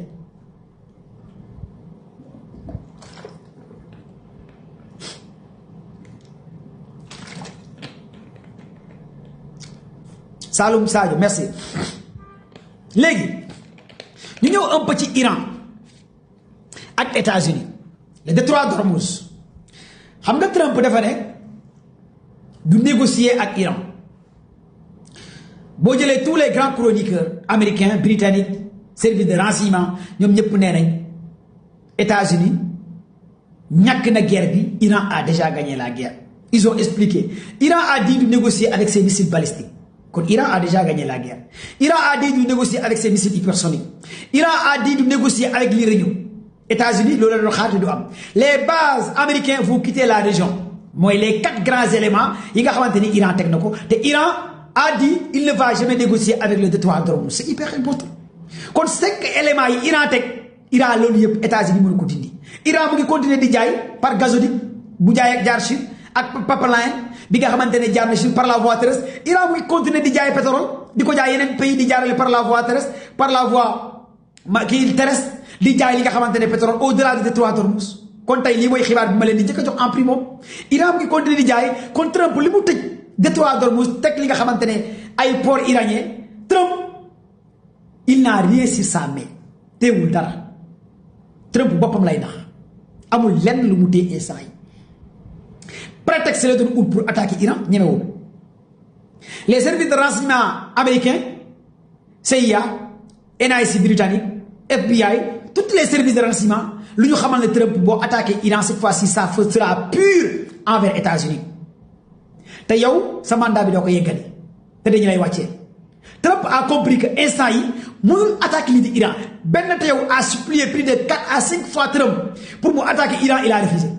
benn te yow il a d'après les renseignements yi ñu jot il a supplié 4 fois Trump pour mu attaquer waa Iran il a replié il a refusé catégoriquement mais instant yi Trump ci lan lay attaquer Iran ay tweet ay bind ay dinaa la def ay dinaa nangam ay dinaa nangam même tey Gerald Ford ak Abraham Lincoln ils ont quitté les lieux 2 porte-avions américains ils ont quitté les lieux ils ont fait un repli fan la ñu dem dañoo delluwaat à la base les 2 géants porte-avions américains d'après les informations ils ont quitté les lieux pour faire repli mais porte-avions yi nga yóbboo dans le détroit d'Ormuz dans le Moyen-Orient pour faire guerre bu nekkee ne delluwaat nañu à la base mooy lan moo xew yaa parewul pour guerre nga jël ay porte-avions dépenser ay milliards tey ces 2 géants porte-avions américains ils ont retourné à la base même les informations dites et les renseignements de dire que États-Unis a déjà perdu la guerre parce que Abraham Lincoln a été touché carrément par des drones iraniens kon donc loolu Iran a déjà gagné cette bataille parce que dès l'instant que Iran a dit je vais jamais négocier avec mes missiles balistiques je vais jamais négocier avec les détroits d'Ormuz je vais jamais négocier avec l'uranium je vais continuer à développer mon uranium enrichir mon uranium mais attends lan moo taxoon Israël ak Iran États-Unis attaqué Iran du uranium bi la woona uranium boobu taxoon gars yi attaqué uranium boobu ba léegi Iran di continuer di enrichir l'uranium kon qui a gagné kan moo gagné la guerre yow li taxoon nga attaqué ces sites nucléaires gars yi mu continuer di enrichir ces sites nucléaires loolu moo taxoon nga attaqué nga li nga soxla amoo ko Iran defaru na defaraat na tous les silos tous les bases militaires Iran defar na ko tous les bases souterrains Iran defar na ko renforcer na sa coopération avec la Chine avec la Russie gis ngeen Iran envoyé na ay émissaires en Russie pour lan pour des coopérations et des renforcements armés gis ngeen gars yi Iran envoyé la Russie nee na dina continuer di jàppale Iran te Iran du daanu tey loolu la waa Russie def comme déclaration la Chine nee na day continuer di jàppale Iran kon tey Trump lan lay nekk di Trump il s'est trompé lui-même ça la réalité des choses Trump il s'est trompé lui-même devant les Iraniens il a montré tout le monde que les Américains n'ont pas la capacité de vaincre l'Iran léegi Israël moo continuer di bombarder Liban di ko def comme ni mu bëgg a def Gaza ak Palestine jamono jooju Hezbollah mu ngi rajaxe di massacrer li nga xamante ne lii si Israël benn teewu nag li muy def Liban je pense que dama naan baax na ci waa Liban même président Liban bi baax na ci ñoom parce que waa Liban comme que ñoom amuñ puissance de feu allié ak Hezbollah pour jéem a résister ñoom ils préfèrent coopérer ak Israël di leen toroxal di leen rey di leen massacrer ñu dem di négocier ci biir États-Unis kon tey lépp lu dal gouvernement Liban yéene naa leen ko parce que ay mbaam lañ parce que duñu dara lépp lu leen dal le gouvernement Liban yéene naa leen ko parce que ñoom ñoo dem ba biir États-Unis joxe seen bopp adiya Israël joxe seen bopp adiya américain yi ñu ne dañuy désarmer Hezbollah dañuy ñëw signer accord de paix ak Israël kan mooy signer ak mbaam ak xaj accord de paix ku xam benn teew xam ne xaj la xaj sax moo tax ne benn teew bu la waxee tey suba mu dindi ko kon tey benn teew lan lay commencé di def à Liban dañ kon di bombarder seen écoles yi seen hôpitaux yi seen nangam mais lépp lu dal Liban état Liban moo ko teg boppam parce que ñoom ñoo jël seen bopp jëbbal ko li nga xamante ne mooy Israël ba pare naan dañuy désarmer lii di Hezbollah rek nee na ñoom kenn du leen désarmer lii mooy xibaar bi ma leen di jox ci wàllu Hezbollah nee na kenn du leen désarmer te Liban bu paree pour désarmer leen ils feront face avec l'armée libanaise Hezbollah dootul nekkati en face kese avec armée Chahal bu Israël l'armée d'Israël s'appelle Chahal c'est hyper important Hezbollah nee na cette fois-ci bu nekkee Liban dafa bëgg a exécuter les ordres des sionistes pour désarmer ko Hezbollah nee na il va résister te résistance bu mu war a résister envers armée Liban ça va être pur te loolu mën na créer sax guerre civile biir Liban te ragal naa gouvernement Liban mun naa mujjee ci loxo waa Hezbollah te yàlla na am man loolu laay ñaan damay ñaan sax Hezbollah récupérer nguuru waa Liban te gëm naa ne boo sàgganee noonu lay demee parce que jamono ji waa Liban dañoo commencé jaaxle ci Israël ñoom ñoo négocier ak Israël ba pare Israël continuer di leen bombarder comme ni Israël def fi nga xamante ne mooy ca Palestine ca Gaza lii moo am ci information yi ngeen war a xam yi ngeen war a retenir jamono jooju nag plus de 2000 à 3000 navires Iran mu ngi leen bloqué fi nga xamante ne mooy détroit d'Ormuz bateau demul bateau dikku bateau demul bateau dikku Iran mooy sélectionné kan mooy jàll ak kan mooy ñëw jamono jooju États-Unis seen ñaari porte avions yi Donald Trump nee na leen dellu leen kër ga porte avions yi Trump yónnee woon pour ñu dem guerre ñooñu la Trump ne nañ dellu kër ga Trump mi war waxoon wax dina raser toute une civilisation dina raser Iran léegi nee na porte avions yi nañ fexe dellu kër ga kon Trump kan lay trompe ku dul boppam jamono jooju Trump bet nete yow demandé ne Trump 5 fois attaqué waatal même démb la mujjee bombardé Iran Trump ne ko déedéet bombardé wu ma Iran bloqué bi ma bloqué port Iran yi rek économique Iran baa ngi daanu le groupe MAGA les services de renseignement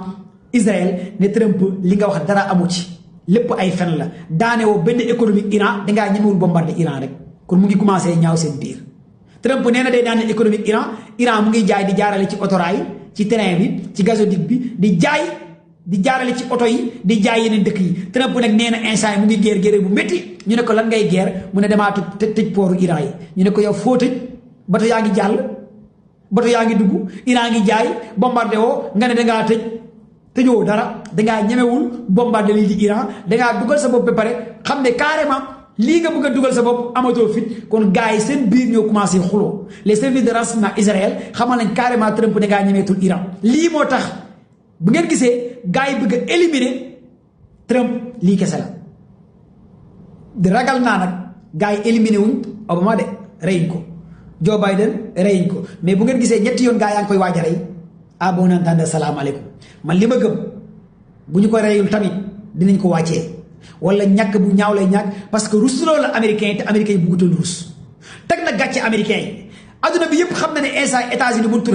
gaaj gan Iran woon na carrément États-Unis amatul capacité de décapiter Iran tout léegi alliés yi nga xamante ne ñoo bokkoon OPEC ñu ngi commencé bàyyi les Émirats arabes unis ñu ngi commencé génn OPEC kon lii gàcce la économique réewu arab Moyen-Orient mu ngi daanu sécurité bu ñu yaakaaroon ci États-Unis amatuñ ko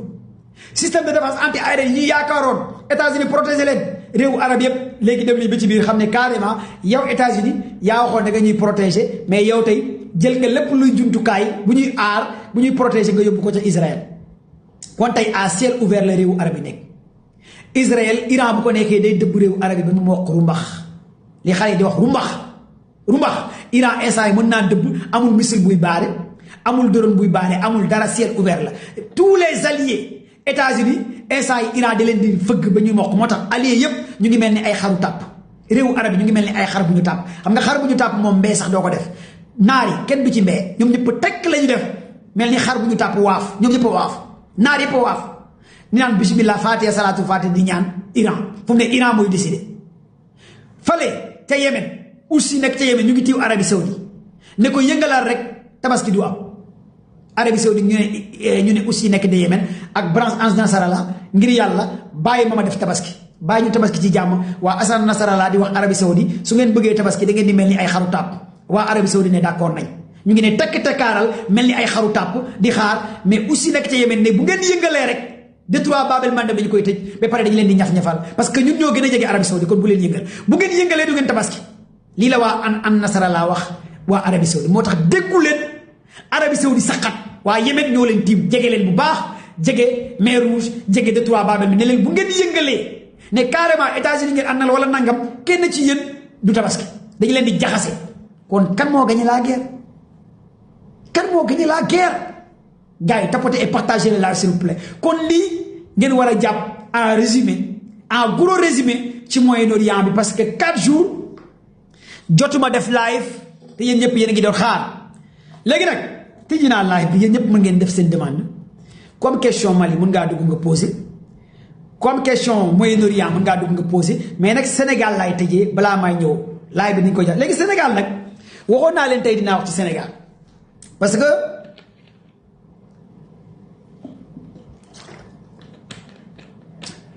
Sénégal man damaa jàpp ne Sénégal du réew su ma ne Sénégal du réew rek parce que réew daa am lu koy composé je suis vraiment désolé de le dire ñun ñëpp daa am lu ñu doon yàgg a xeex ci Ablaye Wade ci Macky Sall ànd ceeg Sonko ba fal ki nga xamante ne mooy Diomaye Diomaye avant muy accéder au pouvoir man mi wax ak yéen ñetti yoon dugg naa ci kaso ñetti yoon dugg naa ci kaso Diomaye bu muy ñëw Kaolack man maa ko présenté man maa présenté Diomaye maa yoroon micro bi yoroon organisation communication man ñu kuli à Kaolack waa Kaolack bu may dégg Ousmane Sonko bu muy def mitin am Kaolack bi man maa présenté Sonko mitin élection présidentielle Sonko ca Kaolack man commando bàyyi 4 heures 5 heures du matin Kaolack yépp ñëw kenn desul pour rek Diomaye mën a falu Diomaye bu muy ñëw Kaolack ànd ak Aminata Touré ñu ñëw ko ñu tee ngandi maamu bale naan dinaa bale su ngeen ma joxee réew mi dinaa jàpp ñi sàcc gars yi ne wooy bu ngeen ma joxee réew mi dinaa tëj xale yi dinaa def justice dinaa def nangam baat bi mel ni lu dee mun wax sax mënu ko à Kaolack ñu taxaw nii ñu gérer ko xale yëpp génn Diomaye boobu tey ñu fal ko ñu ne reddition des comptes man gàcce laa am déception laa am ci nguuru Diomaye ak ci justice sénégalaise gàcce dëgg laa am ci nguuru Diomaye ak ci justice sénégalaise su ma doon ñaan yàlla sax l'an 2029 nekk suba barke Cheikhou Tidiane barke Mawlana Cheikh Ibrahima Niass ba ñu mën a voté ci jàmm ak salaam jëlee fi Diomaye teg Ousmane Sonko barke Cheikhou Tidiane bu yàlla mënoon wàññi affaire yi suba nekk l'an 2029 giñ naa ko ci Mawlana Cheikh Ibrahima Niass kon damay bëgg ci daraja yi Sëriñ Tuubaa Cheikh Amadou Bamba wallaay lisi dañoo am defet gàcce dëkk ci nguuru Diomaye parce que man je comprends pas lan moo dal ñi ban gàcce la ñu am ci nguuru Diomaye surtout ci justice dañoo am ay corps de contrôle yu tuddee OFNAC CENTIF IGF corps de contrôle yoo xamante ne ay magistrats ñoo fa nekk ay borom xam-xam ñoo fa nekk kenn waxu corps de contrôle yi ñoom ñoo waxal seen bopp ñoom ñoo ne ci ay rapport yu ñu teg conc yu Macky Sall tegoon conc ci rapportu Covid 19 ci rapportu ñoom Amadou Sall ci rapportu ñoom Farba rapport yooyu kenn waxu leen ñoom ñoo wax ay magistrat ñoo fa nekk ay borom xam-xam ñoo fa nekk ñu ne yor nañu ay rapport yooyu ñu ne dossier Tahirou Farba ak gars yi am nañu làq ay 100 milliards 125 milliards mais corps de contrôle yooyu il travaille pour qui pour Sénégal quel est le rôle njëriñu corps de contrôle bu nekk yaa ngi leen di fay alal xaalis bu ñu épinglé ay nit kooku bu demee tribunal kaso ñu bàyyi ko mu ñibbi këram kon kañ nañ ko tas bu nekkee corps de contrôle bu épinglé nit ku ñu luubal ay milliards kooku bu demee juge bi bàyyi ko kon ngir yàlla corps de contrôle yi muy CENTIF muy OFNAC muy IGF ngir yàlla nañ leen di suudre amatul njëriñ c'est plus la peine qu'on contrôle des gens bu nekkee bu da ngay contrôler ay nit bu ñu demee ba tribunal juge bi bàyyi la ñu dellu seen kër du ñu delloo dërëm 100 francs duñu ko delloo du man maa leen contrôler de yéen yéen a leen contrôler yéen a taxaw ne am ngeen information ci Farba ay milliards ngeen tuddal Farba plus de 100 milliards 125 milliards Tahirou kazalika coalition Amadou Sall doomu Macky Sall rapport Covid yéen a ko wax yéen a contrôler Covid 19 tous ces éléments fouraas dërëm Sénégal récupéré wu ci dërëm 100 francs kon donc quelle est l'importance la pertinence de dire que Sénégal am na ay corps de contrôle gars yi yéen laay waxal yéen Sénégalais li may wax aajur nga nekk APR wala nga nekk Pastef wala nga nekk national dama leen di poser question rek bu nekkee am nga ay corps de contrôle yoo xamante ne ñoom ñooy contrôler loolu ñoom bu ñu demee tribunal ki nga xamante ne moom la ñu ne contrôler nañ ne gis nañ ne da nga luubal kooku dem cautionné Farba dafa cautionné woon ñaata milliards la cautionné woon ëpp na ay 300 milliards ñu ne Farba cautionné woon na ana milliards yooyu kenn gisu ko joxe na wala joxewul kenn xamut leeraluñu askanu Sénégal lu xew ñu ne Tahirou Sarr dafa cautionné plus de 400 milliards xaw ma lan ak lan ay hectares am ay dangam mais ana li Tahirou Sarr cautionné kenn gisul kenn xamul nga xëy ñu ne la Tahirou Sarr bi doon cautionné ay milliards bàyyi nañ ko toppee wuñ ko dara Momo xaaral ma bloqué sa ndey yow sax xamoo sax Momo yow comprendre sax commando bàyyi ngay waxal ok ñu continuer yow nga ne gars yi ngeen baal ma ci bloqué ndey bi ma bloqué ndeyam ndey du saaga damaa bloqué ndeyam ngeen baal ma ci bloqué ndeyam bi ok ngeen comprendre code de contrôle yooyu bu nekkee da nga amay code de contrôle yi nga xamante ne am na nga teg leen di leen fay alalu Sénégal ay code de contrôle nga leen di fay alalu Sénégal l'argent du contribuable sénégalais man mi wax ak yéen fonctionnaire la yéen sénégalais yéen ay tamay fayee ko fonctionnaire état la man mi wax ak yéen je suis un fonctionnaire de l'état état Sénégal moo may fay bu nekkee état Sénégal moo may fay liggéeyuma liggéey bi jar ñu tax ma fay ma kon lan moo tax ñu may fay kon pourquoi ñu may fay bu nekkee un fonctionnaire de l'état liggéey bi waral liggéeyu ko gisoo ci benn résultat kon quelle est la pertinence importance bi tax ñu créer ay code de contrôle yi kan la ñu épinglé kan la ñu téye kan la ñu jàpp kan ban nit nga ne yow Farba dañu rapport de ko épinglé Tahirou Sarr rapport de ko épinglé Mansour Faye rapport de ko épinglé ñoom ñëpp libéré nañ leen ñibbi kenn fayu ci 100 francs kon ban njëriñ la corps de contrôle yi am wala bu nekkee corps de contrôle yi am nañ njëriñ ñi leen libéré war nañ toog def point de presse ñoom ak waa corps de contrôle ñu def rapport ñu xool kan moo nekk ci dëgg ak kan moo nekkul ci dëgg man loolu laa gëm war nañ toog ne kan moo nekk ci dëgg ak kan moo nekkul ci dëgg soit corps de contrôle yi ñoo nekkul ci dëgg wala ñi leen libéré ñoo def lu leen neex ñu atte askanu Sénégal am nañ droit askanu Sénégal am nañ droit laaj seen xaalis askanu Sénégal am nañ droit ne leen yéen lan moo taxoon ngeen ne rapport am na ci Farba ak Tahirou lan moo taxoon ngeen ne Farba dañ koy toppee 125 milliards du man maa ne Farba dañ koy toppee 125 milliards de yéen corps de contrôle yi ñu fal ay magistrat nekk fa ay borom xam-xam nekk fa yéen a def seen renseignement ay xaalis bu bàyyeekoo ci compte ay xaalis bu bàyyeekoo ci trésor xaalis bu bàyyeekoo ci nangam xaalis bu bàyyeekoo ci nangam kon xaalis boobu yëpp yéen a ko wax yéen a ko wax ngeen wax ñu ko ñu dégg chaque jour ngeen ñu koy wax kon yéen war ngeen génn ngeen leeral askanu Sénégal ngeen ne kat ñun dañoo juum ñun lu ñu waxoon xaalis bi moo bàyyeekoo fii xaalis nangam yéen sénégalais yi ñu dënk affaire yi démissionné nañ gisuñu dara ci xaalis ngeen baal ñu àq nag dañoo juum ngeen wax ak askanu Sénégal par respect ngeen ne ñu kat dañoo juum Tahirou Sarr bàyyi nañ ko dañoo juum Mansour Faye bàyyi nañ ko laalul dara dañoo juum Farba bàyyi nañ ko yorul dara ñii aate aussi wax ñu bu nekkee ñooñu remboursé wuñ dara ngeen wax ñu aussi dañoo juum Amadou Sall bi ñu convoqué woon ak Wali Seck ak Lat Diop ak gars yooyu ñi mun jàpp Amadou Sall parce que doomu Macky Sall ngeen wax ñu ko ngeen wax ñu kat ñemewuñ jàpp Amadou Sall ñun ñoo juum boole ci Amadou Sall mais amuñ fit jàpp ko ñun ñoo juum boole ci Wali Seck mais amuñ fit jàpp Wali Seck ñun ñoo juum boole ci Farba mais amuñ fit jàpp Farba pour ñun sénégalais ñu xam ne kat dégg naa juum mais billaahi wallaahi lii gàcce la ci réew boo xamante ne da nga naan justice dafa am gàcce dëggantaan moo am Sénégal lii defee dëggantaan ci projet boo xamante ne da nga naan jubal jubanti lii ban jubal jubanti ngay gis c'est de la honte à 18 millions de Sénégalais ban jubanti moo nekk ci Sénégal mais lii moo gën a yées sax nguuru Macky Sall li am Sénégal nii moo gën a yées ci nguuru Macky Sall parce que Macky Sall moom dafa tegoon conc yow nga tegg conc mu gën a ñaaw kon kay tegal conc yow ne nga teg nga conc mu gën a bon mu gën a yées kon tey nga teg conc ni Macky Sall tegee woon conc ki teg conc ak ki teg conc kan moo ci tane yéen laay waxala ki teg conc ne àttewuma kon kay Macky Sall sax mën naa am Macky Sall moo tane parce que moom nee na man sàcc yi dama leen di protéger àttewuma man Macky Sall man sàcc yi dama leen di protéger àttewuma yow nga ne da ngay jubal jubanti da ngay jàpp sàcc yi nga dem àtte leen tuuma leen ay milliards wax leen ba pare jàppoo kenn kon kan moo ci tane ki biiram di daw ak ki nga fekk ci douze bi mu ne sama biir day daw ñëpp a yem kële biiram day daw duggagul ci douze bi ki nga fekk ci biir douze bi biiram baa ngi daw ñoom ñëpp a yem seen biir yaa ngi daw rek loolu kese la kële biiram day daw duggagul ci douze bi tey na biir bi daw na jubali douze bi biir baa ngi daw kële yaa ngi ko fekk ci biir douze bi biir baa ngi daw mu ne la woy sama ndey biir baa ngi daw nga dégg méta yi kon ñoo am ñëpp a tane parce que seen biir yi day daw kon nguuru Macky Sall bi tegoon conc ak ki teg conc yi jàppul kenn ñoom ñëpp a yem 6 mooy 9 parce que y a pas de jub ni de jubal ni de jubanti y a pas de jub dans ce pays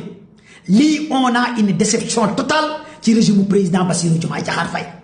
lii gàcce la ci 19 millions de sénégalais justice zéro justice zéro 19 millions de sénégalais nga téye ay nit ay rapport génn ñu ne rapport woy yaay rapport OFNAC dëkk bi di riir woy yaay rapport CENTIF dëkk bi di riir IGF ñëpp ne dëkk bi di riir jàpp nañ Tahirou jàpp nañ Mansour Faye ñàpp nañ nangam ay milliards OFNAC ñëwal du man maa leen épinglé rapport yi yéen yi ñuy fal yéen a génnee seen rapport épinglé gars yi ñu dem ñu ne gars yi cautionné nañ ba léegi déggoo sax ñu ne ñaata la ñu récupéré ba léegi déggoo fenn yoon fu procureur génn ne on a récupéré tant de milliards ci gars yi fii la ñu jot gars yi nangam gars yi sénégalais yi daal kenn amul droit wax ku wax ñu ne la noppi lu waroo wax balaa maa dañu ne le temps de la justice est différent le temps de le peuple le temps de la justice chaque jour ngeen libéré kenn le temps de la justice moom mooy chaque jour ku ñu yaakaaroon ñoom la ñuy jàpp delloo alal kooku dañu koy libéré loolu mooy le temps de la justice le temps de la peuple mooy noppi tëjal salaam yi sinon dañu lay jàpp amoo droit wax le temps de la justice mooy amoo droit wax ak benn magistrat sinon dañu lay wax outrage à un magistrat kaso ba nga jëm lii mooy temps de la justice le temps de la justice magistrat mooy sa baay noppil waroo wax dëgg yow citoyen kese nga tëjal salaam yi nga noppi lu ñu def ñun ñoo ko war a def lii mooy temps de la justice le temps de la peuple bi moom nii lay def xulli bët gars yi ñu ngi diin gars yi ñu ngi libéré gars yi quelle est la position de citoyen lambda kon quelle est l'importance pertinence bi taxoon ngeen créer ces corps de contrôle au Sénégalais amatul njëriñ yéen laay laaj yéen askanu Sénégal kon ban njëriñ la corps de contrôle amati njëriñ Sénégal corps de contrôler ay nit ñooñu boo leen contrôler ci gestion bu ñu gérer bu ñu demee ñu bàyyi leen waaye waaw dëgg mais man dama leen di laaj yéen ban njëriñ la corps de contrôle ko am ci réew mi du man maa contrôler ñi fa nekk ay borom xam-xam lañ ay magistrats yu jàng ay borom xam-xam yu jàng ñoo dem contrôler banque bi signalé Modou Ndiaye banque bi boole la parce que li ngay déposé banque bi bëri na ñu ñëw ñu la lii foo ko jëlee xaalis foo ko jëlee mais naaga léegi sénégalais bi moom amul droit wax ci citoyen sénégalais bi ñu ne léegi da ngay noppi mais c'est louche c'est vraiment louche kon quelle est la pertinence importance bi taxoon ngeen jàpp gars yi kon lan moo tax ngeen convoqué woon gars yi lii moo taxoon Ousmane Sonko taa wax ne amatuma ci yaakaar ci justice bi ñu ne Sonko dafa yab magistrat yi nangam mais Sonko yàgg na ko wax bi mu mujjee taxaw ci assemblée nationale mu ne amatuma yaakaar ci nguur gi ci justice bi il avait parfaitement raison lii la xamoon lii yëpp Ousmane Sonko waxoon na ko amatuma yaakaar ci justice bi ni réew mi di doxee mais parce que mais quand tu regardes les choses mais dégg naa li fi am moo gën a pire gouvernement Macky Sall wala sax nga ne gouvernement Macky Sall sax moo xamante ne parce que Macky xamoon na moom sàcc la moom Macky Sall ñi mu àndaloon ay sàcc lañ kenn du jàpp kenn xam nga sax moom Macky moom gore na parce que moom xam na ne sàcc la ñi ko jege ay sàcc lañ ñi ko war ay sàcc lañ mais du jàpp sàcc moom Macky mais kii nag yow da nga ne da ngay jàpp sàcc far yow jàppoo sàcc far yow nga gën a jaxase carte gi yow yaa ñëw nga ne da ngay jubanti woo gën a yàqanti c'est la vérité yow yaa yor bale bi nga ne da ngay bale woo nga jël mbalit bi dugal ko ci biir kër gi nga jël oto mbalit bi nga ne ko kaay dugal ko ci biir kër gi te yow bale nga yoroon ne mbalit bi da nga koy génnee kër gi nga woo waa oto mbëbës nga ne waa mbëbës kaay leen sotti mbalit bi ci biir kër gi mais kan moo tane c'est la vérité amul kenn ku ci tane parce que ñun li taxoon ñuy dugg kaso man ñetti yoon dugg naa ko sama dernière arrestation hôpital lañ ma fekk jàpp ma yóbbu ma kaso man commando ba en 2023 musuma génn Sénégal maa ngi digg Sénégal li ñu doon xeex mooy Sénégal bu am justice li ñu doon xeex mooy Sénégal bu jag li taxoon ñuy faay di jaayante jomaay 5 heures du matin la ñëw Kaolack élection présidentielle 20 heures lañ ko xaar 20 heures 21 heures 22 heures 23 heures minuit 1 heure 2 heures 4 heures ba 5 heures du matin ñu ngi xaar jomaay Kaolack ñëwul ci élection présidentielle 18 heures la gaa yi ndogu gaa yaa ngi xaar jomaay 12 heures de temps ñu ngi xaar jomaay Kaolack élection présidentielle ñuy dugg fu ne di xaar jomaay dugg Kaolack ñu ñëpp ñu génn naan jomaay nangam ndekete lii ñun ndekete ay mbalit ay ordure mbëbës moo gën a pire gouvernement Macky Sall lañ doon am ñun daara ba léegi nii les mêmes têtes les mêmes éléments les mêmes choses les mêmes guignols ñoo toogaat fii di torturer sénégalais yi justice zéro on a eu un échec total déception totale la ñu am ci nguuru Bassirou Diomaye Diakhar Faye bu dëmb doonoon tey bu dëmb doonoon tey bu dëmb doonoon tey wallaay lisim Diomaye bu naroon dugg Kaolack du dugg Kaolack bu dëmb doonoon tey ñun ñu doon génne ndaw Kaolack wallaay Diomaye du dugg Kaolack barke Cheikhou Tidiane mais parce que xamuñ parce que foogoon nañ ne que kii moo nar a tane Macky Sall mais ñëw naa réconciliation réew mi dafa am problème damaa bëgg ñu juboo leen ah yow nga war a jàpp sàcc def justice à nos martyrs ñu rey plus de 87 sénégalais sa yoon nekku ci ñu rey mel ni Sénégal ay seet la ay sëy moo fi nekkoon ay sëy yu tas nga ne réconciliation mel ni ay sëy yu tas dañu laa fal pour yow nga defar ay sëy yu tas ay xale la ñu rey da nga ñëw fekk ñu rey ay xale sàcc alalu Sénégal lii moo tax ñu fal la ñu tëj plus de 2000 sénégalais mais mel ni Sénégal ay sëy moo tas quoi ay sëy lañu la tàkkuloo wala fasaloo la ay sëy réew mi dafa jaxasoo damaa war a boole gars yi réconcilier gars yi dem bi à la veille de dialogue ñu ne non duñu convoqué kenn parce que dialogue lañu jëm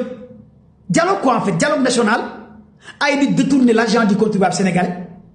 ñu ne à la veille de la dialogue duñu convoqué ay ministre sous Macky Sall kenn du leen convoqué parce que ci dialogue la ñu jëm ay ministre sàcc détourné ay valeur kenn du leen convoqué bi léegi kan la ñu jàpp lii moo taxoon ma ne nan nga mën a jàppee dans un état normal Sénégal nga jàpp Tahirou nga jàpp Farba nga yem nga ne jeex na dans un état sérieux laa wax da nga jàpp Tahirou Sarr ak Farba nga ne jeex na mel ni Tahirou Sarr moo nekkoon président de la République du Sénégal mel ni Farba moo nekkoon ministre des finances Sénégal nga ne jeex na quoi léegi yow def nga jubanti nga créé sa benn coalition fële nga ne acca kaay leen ànd ak man damaa bëgg a am deuxième mandat mel ni ay crèche nga yor quoi c'est comme si que moom ay crèche la yor quoi ay crèche ay bébé yu naan ñeew mel ni ku yor crèche quoi benn bébé ay crèche mel ni Sénégal ñun population ay crèche lañ quoi des bébés de moins de 3 mois 4 mois 5 mois quoi mel ni ku yor crèche quoi man je comprends pas yow Macky Sall moo nekkoon président de la République du Sénégal mu am directeur trésor mu am des 4 ministres des finances 3 yow ministre des finances kenn woo kenn ci ministre des finances jàppoo kenn ci ministre des finances directeur trésor jàppoo ci kenn fu alal bu xaalis bi koppar bi nekk ministre de l'intérieur waxoo ko dara étranger dara nga dem jëli benn griot Macky Sall ca Fuutam ca Añam nga ne ko kaay yow yaa nekkoon griot Macky Sall mu ne la waaw man géwélu Macky Sall la waan man la Farba nga ne ko kaay dama lay jàpp parce que damay def jubati nga ne ko lan la ñu ne ko dañ laa épinglé ci rapport boo xamante ne 125 milliards nga yóbbu ko kaso nga xëy nga libéré ko nga ne ñu ne la ana 125 milliards yi nga ne noppi leen léegi Farba ana suñu 125 milliards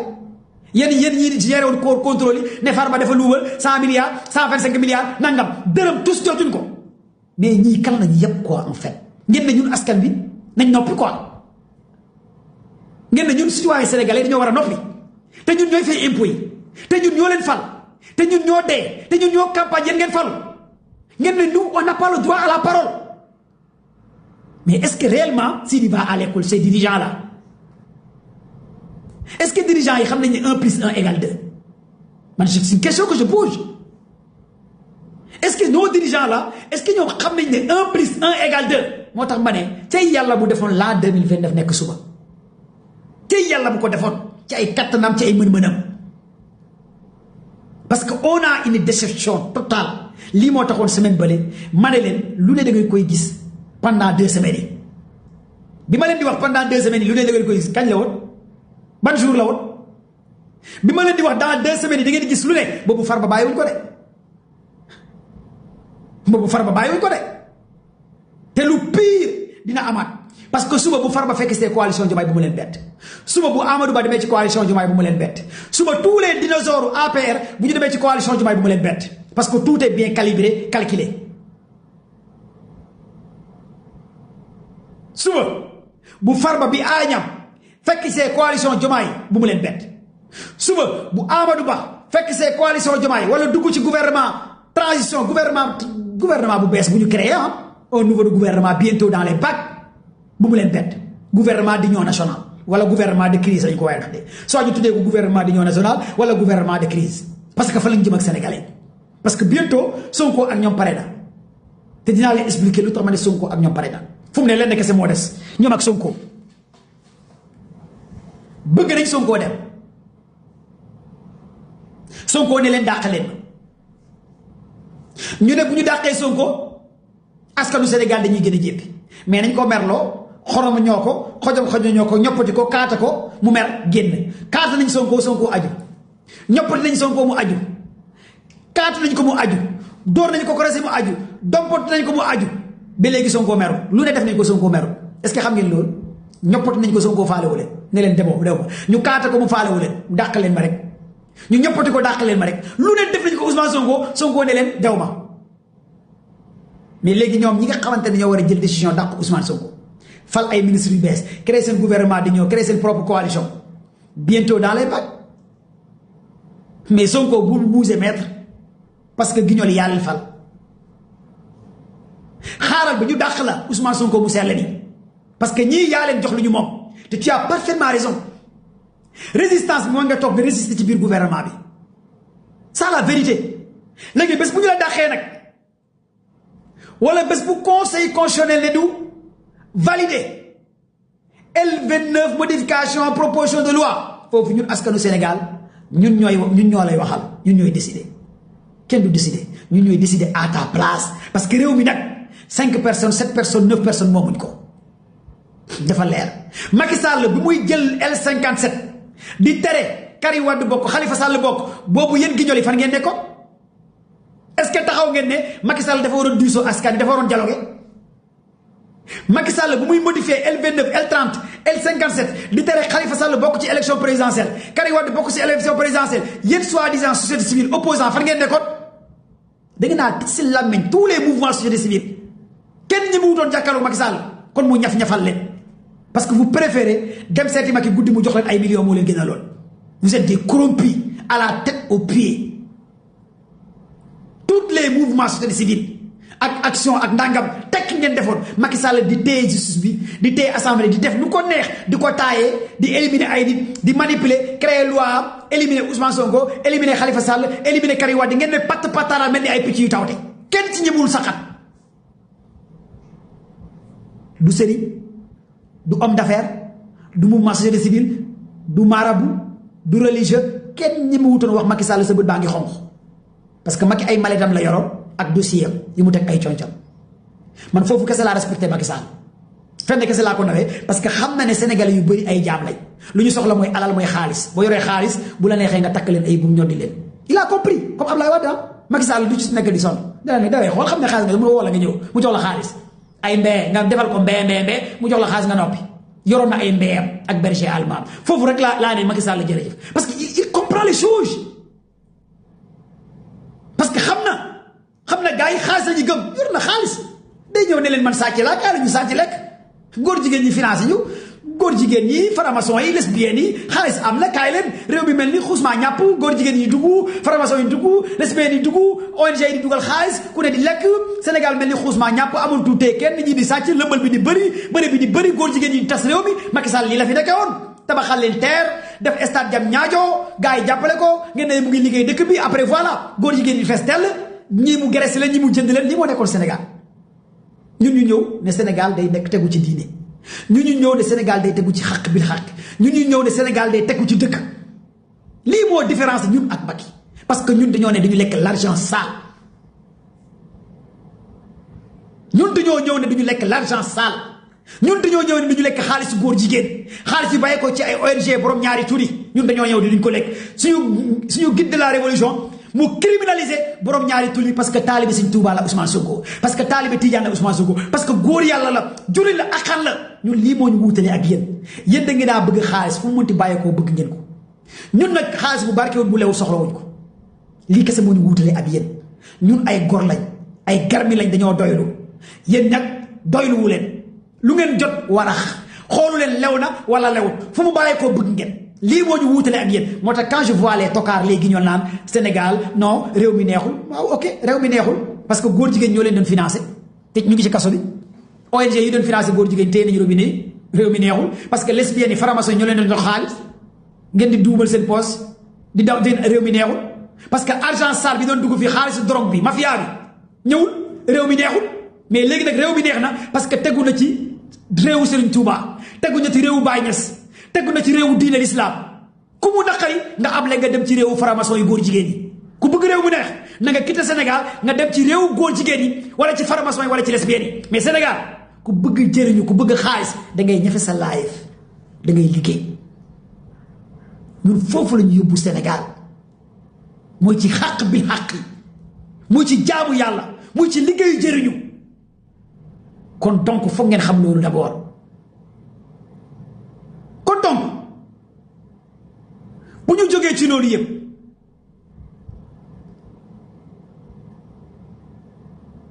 ñu teg jubal jubanti boo xamante ne jubanti woo kenn su dul yow ni nga préparé sa mandat ak sa coalition përëm Binta mécanicien ni Macky Sall amee woon Farba amee woon Moustapha Diakhaté amee woon ay gaayam président Diomaye noonu la amee ay gaa ay Farbam ay Moustapha Diakhaté ay Ismaïla Madior Fallam man j'ai l'habitude de dire président Diomaye dama ko yërëm wallaay dama yërëm président Bassirou Diomaye Diakhar Faye xale la am na avenir mënoon naa am lu ne ci àdduna mais ndeysaan dañ koo nax ak buggu nguuram moo ko dugal ci lii nga xamante ne balaa muy comprendre balaa muy regretter fekk c'est trop tard man quand je vois ay benn frère Diomaye génn xaw ma Aziz la tudd xaw ma Modou naan noo Diomaye candidat la 2029 te kenn mësu leen xam ci écran télé bi Sénégal di métti mosoo gis sax ñu ne yaayu Diomaye wala président wala rakam wala frère am wala magam tey la ay frère am génn taxaw naan non dañuy défendre le projet nga gis coalition ñoom Binta mécanicien preuve génn commencé naan dañuy défendre Diomaye man dama yërëm président Bassirou Diomaye Diakhar Faye parce que doo gis sax benn xale bu jigéen bu daqantalee boppam ak Diomaye xam nga Sonko am na ay Amina Sonko ay Fatou Sonko ay Khady Sonko loolu épaisseur la doo gis benn xale bu góor bu daqantalee boppam ak Diomaye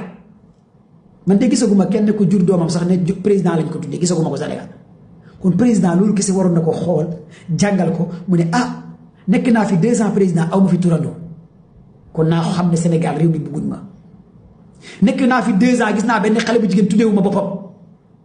kon naa xam ne Sénégal réew mi bëgguñ ma kon man président Diomaye comme que dañ maa yekkale réew mi naa fexe ma delloo ko ki ma ko yekkalee non am na loo xamante c'est très facile parce que chaque jour nga dugg TikTok nga gis ñu naan la Amina Sonko Lion Sonko Khady Sonko Mouna Sonko mais kañ nga gis ñu naan la Khady Diomaye wala Fatou Diomaye wala Mati Diomaye wala Mimi loolu rek siñ la dawoo des fois nga gis ñu naan Babacar Sonko Modou Sonko Ousmane Sonko Macky lu muy nekk kuluna Macky Sall xam nga Macky Sall lu muy nekk kuluna des fois nga gis benn waaye ne la Modou Macky am na wala fii Macky am na ma bëriwul nag ñi daqal daal seen bokk Macky Sall bëriwul 5 personnes lañ xaw ma 4 personnes la ci TikTok bi amul Macky lu muy nekk kuluna am na ñaari nit am na ñaari xale jigéen yoo xamante ne nee nañ ñoom ñooy doomu Macky Sall ci TikTok bi bu 19 millions de Sénégalais ñaari xale jigéen kese laa gis ñu ne ñoom ñooy daqantal seen bopp Macky Sall moo juddoo ba léegi loolu rek Macky Sall lu muy ñàkk bayre am na ñaari xale jigéen yoo xam ne ñoom ñooy doomu Macky Sall te moom kuluna la Diomaye nag gisuma benn xale bu jigéen buy daqantalee boppam Diomaye man gisuma ko bu amee ngeen wax ma ko man de gisuma ko Binet Diomaye gisuma ko Khady Diomaye gisuma ko Nafi Diomaye gisuma ko kon loolu kese waroon naa tax président Diomaye toog dajale ñaari jabaram yi première dame ak deuxième dame ne leen ah réew mi kat kaa la ñuy def réunion man kat commando bàyyi day nee na ma TikTok bi kenn tuddeewu ma Diomaye kenn tuddeewu ma doom te Ousmane Sonko am na 1000 turandoo Macky Sall ñaata turandoo la am Abdoulaye Wade ñaata turandoo aw ma turandoo tijji leen enquête ngeen xool ndax tuddee nañ ma doom parce que xale bii li mu wax li dëgg la ku amul turandoo ci doom nan la mën a amee deuxième mandat ku amul benn xale bu jigéen bu ko taxal daal nan nga mën a préparer deuxième mandat c'est-à-dire ñu ko wër ñooy dugal président Diomaye ci ay erreur parce que ñu ko wër yërëmuñ Sénégal gi génn ci plus de 87 morts ñu bëgg a delloo Sénégal ci xeex ci manifestation ci forcing man ñi wër Diomaye ñoo bëgg a sànq Sénégal te ñooñu lépp lu xew à l'avenir on va les traduire en justice ñoom ñëpp nag ñi wër Diomaye di ko dugal ci lii bu ñaari sénégalais deyee balaa 2029 dañ leen di traduire en justice bu ñu gagné élection yi en 2029 lii da ngeen ko war a xam ñi jege président bi di ko dugal ci guuta ku mu mënti doon ci yéen bu ñaari sénégalais deyee ci manifestation yi war a ñëw on va vous traduire en justice wallahi lésime parce que diggalu leen président lu baax da ngeen naa bëgg a diggal président pour réew mi tàkk 2027 2028 2029 parce que seen agenda lépp mooy lan mooy bu Sonko bokk ci élection yi mooy loi bi loi Sonko la kaay la ñu def élection ñëpp bokk yow nga ne déedéet ñëpp waruñoo bokk ñu ne la lu tax nga ne yow Sonko kenn bëggatu mais Sonko kenn bëggatu ko d'accord mais lu tax nga ne Sonko du bokk ci élection yi yow nee nga sénégalais yi bàyyi nañ Sonko ba pare yow nga ne Sonko du bokk ci élection yi mais attends yéen opposants yi yéen ngeen di Sonko sénégalais yi bàyyi nañ ko du waxkatu dëgg ba pare yéen ngeen di Sonko du bokk ci élection yi kon yéen a nekkul ci dëgg wala yéen a amul mbooloo yéen ngeen ne loi bi loi Sonko la waa dëgg-dëgg loi bi bu nekkee loi Sonko yéen comme que yéen dugg ngeen rek ci Sonko kenn toppatu ko mais yéen fexe leen ngeen booloo doon benn ngeen gañe Sonko Khalifa Sall Idrissa Seck Diomaye Macky Sall yéen ñëpp dem leen defi bolok Sonko kese dem ngeen gañe Sonko comme que yéen Sonko moo leen di déranger sénégalais yi bëgguñ Sonko yéen booloo leen benn bolok benn équipe yéen ñi contre Sonko tous contre Sonko Diomaye na dem ci Macky Khalifa Sall na dem ci Diomaye Barthélémy Dias dem ci Diomaye Tahirou Sarr ñëpp ngeen booloo tous contre Sonko balaa midi Sonko gagné élection yi à plus de 60% ci ngeen xamee Sonko moom réew mi balaa midi premier tour Sonko gagné élection yi en 2029 barke Cheikhou Tidiane kon da ngeen di xam ne fii Sénégal du ay ndigal moo tax nit di gagné balaa midi ñun ñooy joxe ndigal Sénégal ñun ndigal bi si ñun la nekk ñun xale yi ndigal dafa tuxu de ndigal bi amoon ci jamono Ablaye Wade ndigal bi ñun ñoo ko yor instant yi ñun ñooy live di joxe ndigal bi commando baay moo ko yor Sénégal mooy wax voté leen diw gars yi dem voté ñun ñoo teye ndigal gars yi partagé leen ma live bi waay ndigal ñun ñoo ko yor ñun ñooy wax voté leen diw léegi mbir mi dafa changé de 2029 ñun ñooy joxe ndigal ñun ñoo teye réew mi partagé leen live bi maximum la famille ñoom ñëpp bu ñu booloo sën Sonko gagné leen parce que ñun dañoo xam lan moo tax ñu tànn Ousmane Sonko ñun ñoo xam lan moo tax ñu contre leen topp Sonko parce que jagu leen baaxu leen yërëmu leen Sénégal buggu leen réew mi tegu ci yoon yërëmu leen xale yi li ngeen soxla mooy teg diil complot baara yëgoo ngeen fi nekkee ci Ablaye Wade Macky Sall bay président Bassirou Diomaye Diakhar Faye kan ngeen di ay baara yëgoo teg diil manipuler justice zéro jubanti zéro politique bi fi amoon démb ak barke démb moo amaat mais ñun on va être avec Ousmane Sonko mu sell mi 2029 incha allahu rabbi képp kuy bëgge Sonko ci commentaire yi bindal ma Sonko président 2029 la famille bindal leen ma ci commentaire yi Sonko président 2029 dama ne coalition président Diomaye ñu ngi lay ñaan nga dem ci Macky Sall ngeen boole ci Macky Sall seen coalition Diomaye président ñu ngi leen di ñaan Idriss Seck na fekk ci coalition Diomaye président Amadou Pita Ba na dem Nassir Tahirou Sarr demal ci coalition Diomaye président Farba na nga dem ci coalition Diomaye président yéen ñëpp dem leen ci coalition Diomaye président 2029 balaa midi ñu ñafal leen premier tour Ousmane Sonko gagné Sénégal barke Cheikhou Tidiane barke Mawlana Cheikh Ibrahima wóor na Sëñ Touba 2029 premier tour Ousmane Sonko nekk président de la République Sénégal parce que ñun ñooy joxe ndigal Sénégal ndigal bi ci ñun la nekk Sénégal ñun ñooy fal président ñun ndaw ñi ñun xale yi ñun ñoo fal Diomaye ñun ñooy folli Diomaye 2029 ñun xale yi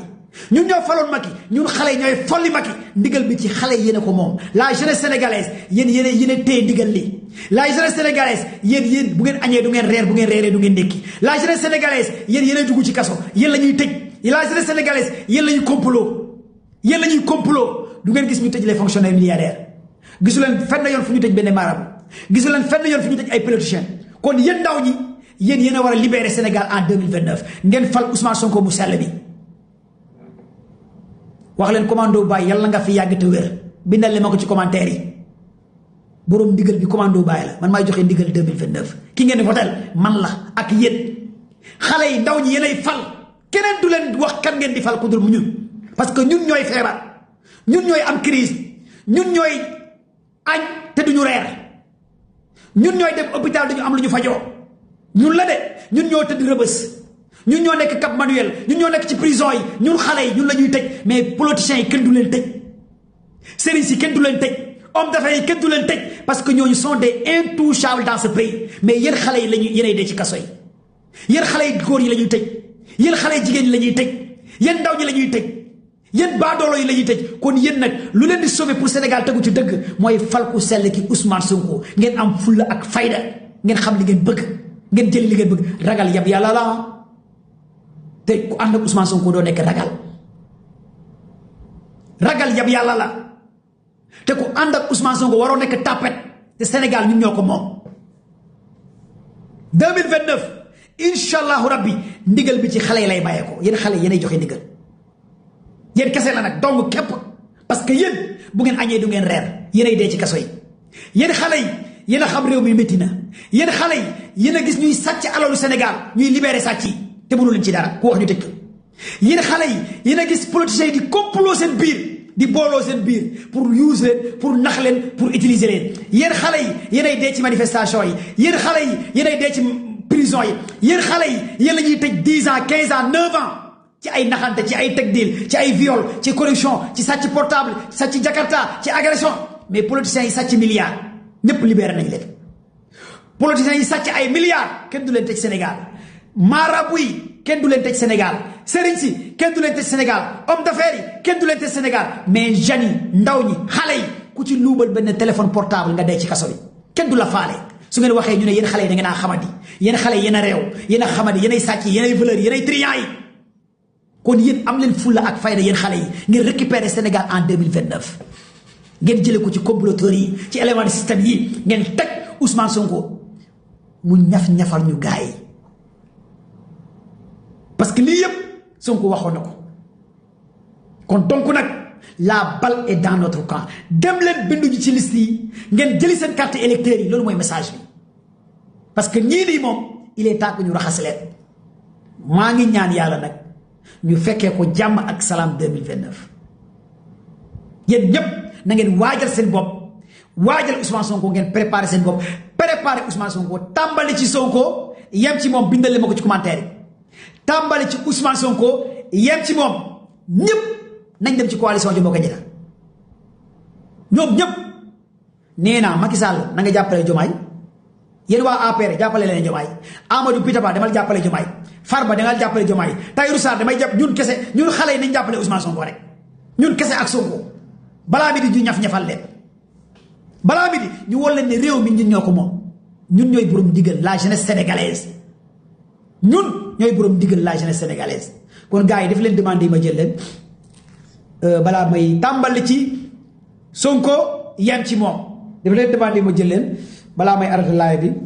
bi di leen jaajëfal yéen ñëpp di leen jox seen wàccuwaay yéen ñëpp di leen bëgg yéen ñëpp waaye jaa ngeen jëf.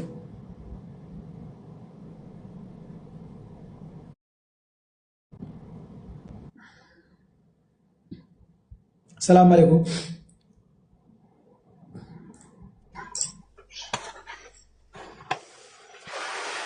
waaw ñu ngi lay déglu marché ci lan nga bëgg a wax acca débat bi ne c'est ouvert wax sa xalaat la bu nekkee justice bi nga bëgg a wax libération bi wala Sonko projet bi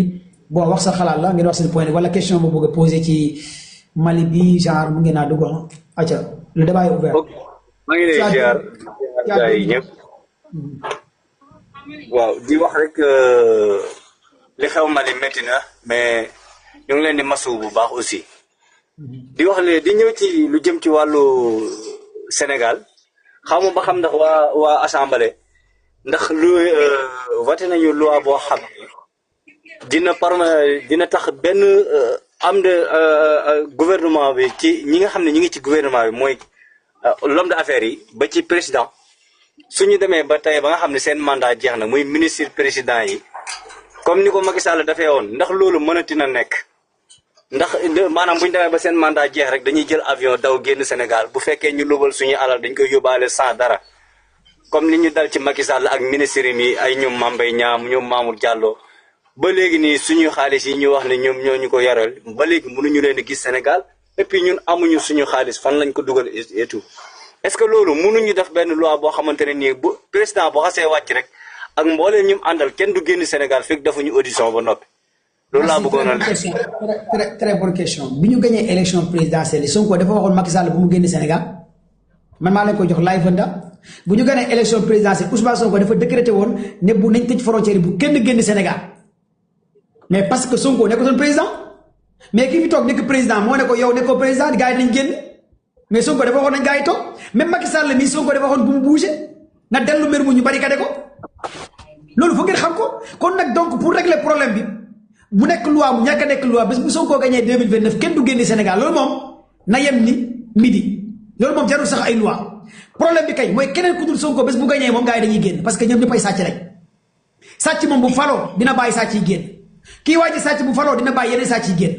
lii foog ngeen xam ko ki bëgg a sàcc aussi du bëgg a jàpp beneen sàcc ki ànd ak équipe sàcc du bëgg a jàpp ay sàcc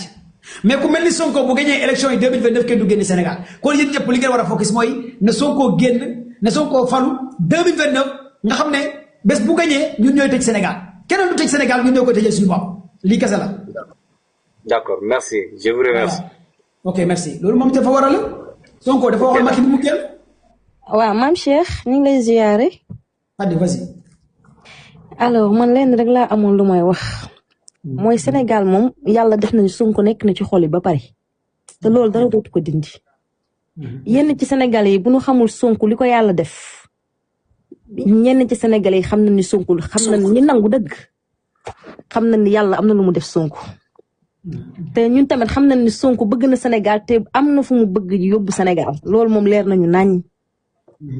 pour gars yi nga xamante ni dañuy jóg léegi bëgg yàq suñu xel yi dañu gëmloo ay ñii ñoo fi waxoon lii wak li ñu waxoon dara defuñu ko mais nañ toog ñu xaar ba Sonko yeeg nii Sonko du président Sonko yéeneem la amoon bi mu amee yéeneem mu ni su ma jëlee kii tabb ko teg ko joxoñ ko Sénégalais fal ko yéene bi mu am moom dina ko mottali parce que yaakaar boobu la amoon ci moom yaakaar boobu la ñun ñëpp tamit amoon ci Jomaay parce que man damay wax dëgg rek te yàlla tax bi Sonko joxoñee Jomaay man dama découragé man dama ne woon du ma dem mais Sonko jaral na ma loo xamante ne tey su ma jàppoon dara mu dëgër sax moom bu soxlaa damay bàyyi def li mu bëgg parce que xam naa ne loolu mooy njëriñu Sénégal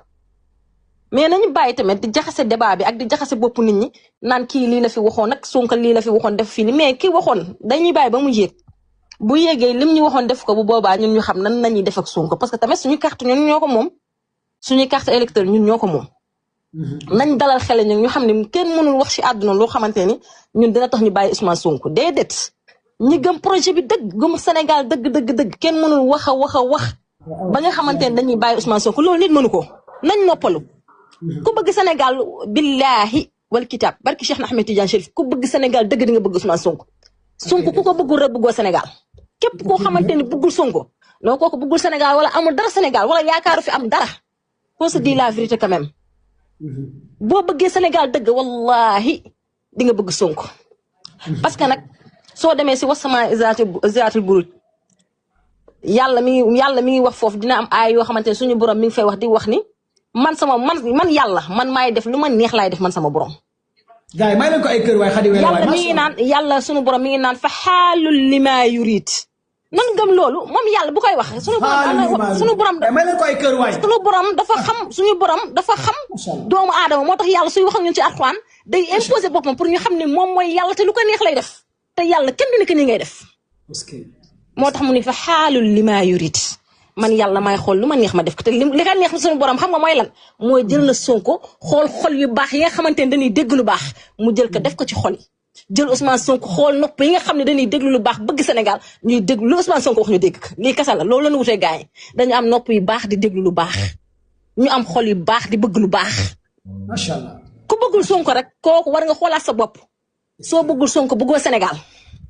man loolu laa jàpp man Khady Wele man loolu laa jàpp boo bëggee Sénégal bëgg Sonko nii rek la man nekk ma fi naan ay Sonko jomaay déedéet dama naan Sonko mooy Sénégal mooy Sonko ku bëgg la xoolaatal sa bopp. Sonko nag dañ koy ñaanal te yow tamit dama lay ñaanal parce que dama lay yàgg sopp c'est la première fois ma yegg sa live mais dama lay yàgg sopp dama lay bëgge billaahi di la ñaanal yàlla na la yàlla dëgëral yàlla na la yàlla kàttanal yàlla bu seytaane am ci yow yoon ci barke Seydina Muhammad yàlla bu seytaane am ci yow yoon yàlla bu borom xel mu ñaaw jëm wutale ko si yow di la ñaanal yàlla na yàlla doon sa wéttal ndax lii ngay def dafa am solo di nga wax ba jeex sa live mën naa toog sama wetu yaay di ko seetaan ak sama wetu papa mais bu keneen dee live du ma ko déglu parce que yow sa live amul saaga rusuma déglu ko fenn ni may wax ak yow dama tëdd sama mag bu jigéen rusuma moom muy déglu sa live parce que dangay yeete di nga wax doomu aadama bi dina dégg macha allah di la sant nag di la gërëm vraiment kontaan naa ci lii te la wax nag ñun ak Ousmane Sonko nag kooku doomu aadama mënu ci dara kooku yàlla ko def suñu xol yi man sama yaay su waxee ak sama papa dam naa leen Ousmane na wax rek noo xadi sa waaji léegi man leen moom na wax rek ma dégg parce que man li muy wax xam naa ko parce que man ko bëgg Sénégal la xale laa doon jigéen nag mais teewul ko bëgg Sénégal la te man li may gis ci Ousmane Sonko Sénégal dëgg lay gis ci Ousmane Sonko billahi wal kitab jàmbar dëgg la Sonko dama koy gis mais Khady dëgg la sax Khady waaw koo xamante ne ay contrat yoo xamante ne Macky Sall da koo joxoon tubaab bi plus de 50 ans nga xamante ne tubaab bi moo ko waroon exploité Sonko mu ñëw en moins de 2 ans récupéré 4 contrats yoo xamante ne instant yi ay Sénégal moo leen di moom état Sénégal moo leen di moom mais kooku nan la ko nit loolu rek bu fi yeroon sax mu ne nan la nit koo xamante ne day récupéré alalu Sénégal di ko def ci moomeelu Sénégal mais arrangé wu leen dëmb bële da ko jël alalu Sénégal jox ko tubaab bi kële ne déedéet alalu Sénégal moo koy moom récupéré contrat pétrole gaz jox ko Sénégal kooku nan la ko nit mën a bañee waaw parce que sa xola du neex rek koo gis bañ Sonko rek xolam neexul te li nag sa xolam nag du Sonko li yàlla du Sonko la Sénégal dafa bëri ay hypocrite Sénégalais ba pare Sénégalais bëggul position bi Sonko taxawee Sénégalais bëggul doomam di taxawee noonu Sénégalais souvent moom bu la puusul rek nga dem xam nga Sonko macha allah nan nangu nag gannaaw yàlla nag ndax ni mu mel yàlla ak def waaye ci réew mi moo puus boppam te ku mu joxoon ñu ni kooku la yàlla def na ko loolu ba pare li nga wax sànq rek bu ñu dajale woon ñoom ñëpp ni dañ ñem élection balaa midi lu kenn mësul gis Sénégal résultat yi jeex tàkku ne man daal li ma leen di dégg rek lenn kese la yow Khady massifié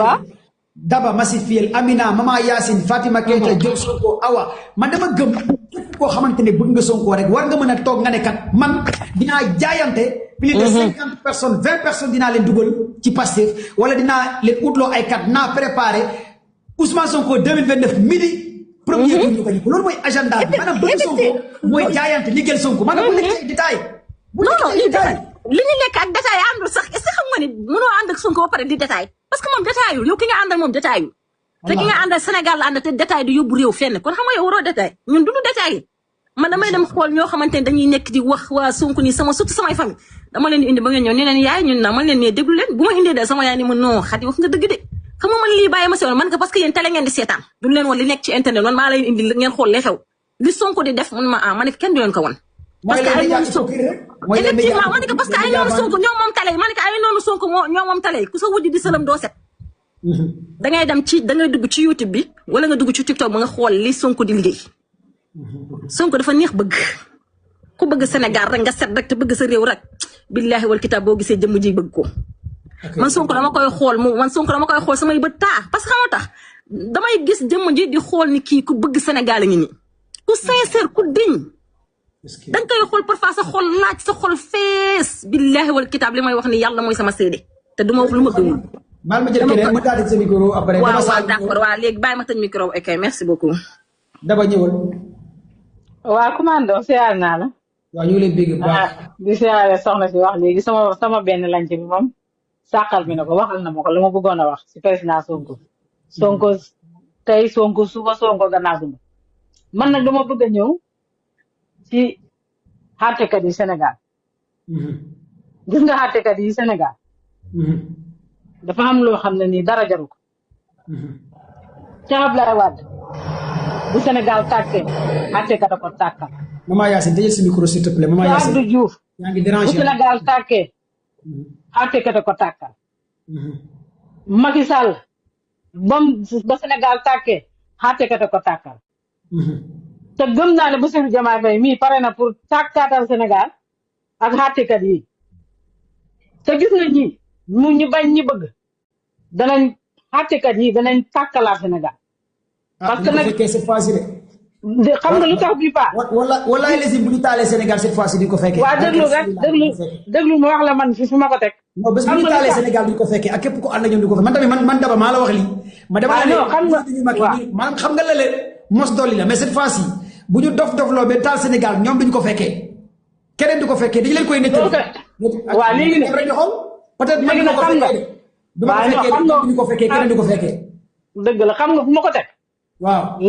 la daloon ca Macky Sall dootul leen dal ndax jamonoy Macky Sall seen doom yaa ngi woon ci dëkk bi seen jabar yaa ngi ci dëkk bi waaye bii paa gis nga Jomaay Fay ni mu def Ndeye Khady jël ko ak waa këram yëpp buub ko génn xàttekat yii bés bu Jomaay pare rusuñ ne Sénégal ñoo leen jàngaloo Sénégal ñoo leen def liñ def ñoom seen deret yi seen biir yaram yi deret dawu fa xaalis moo fay daw bés bu leen Jomaay tegalee xaalis ci taabal gi Jomaay dina génne seen waa kër yi parce que la leen daloon ca Macky Sall dootuñu leen daal bés xàttekat bu fi xàttee midi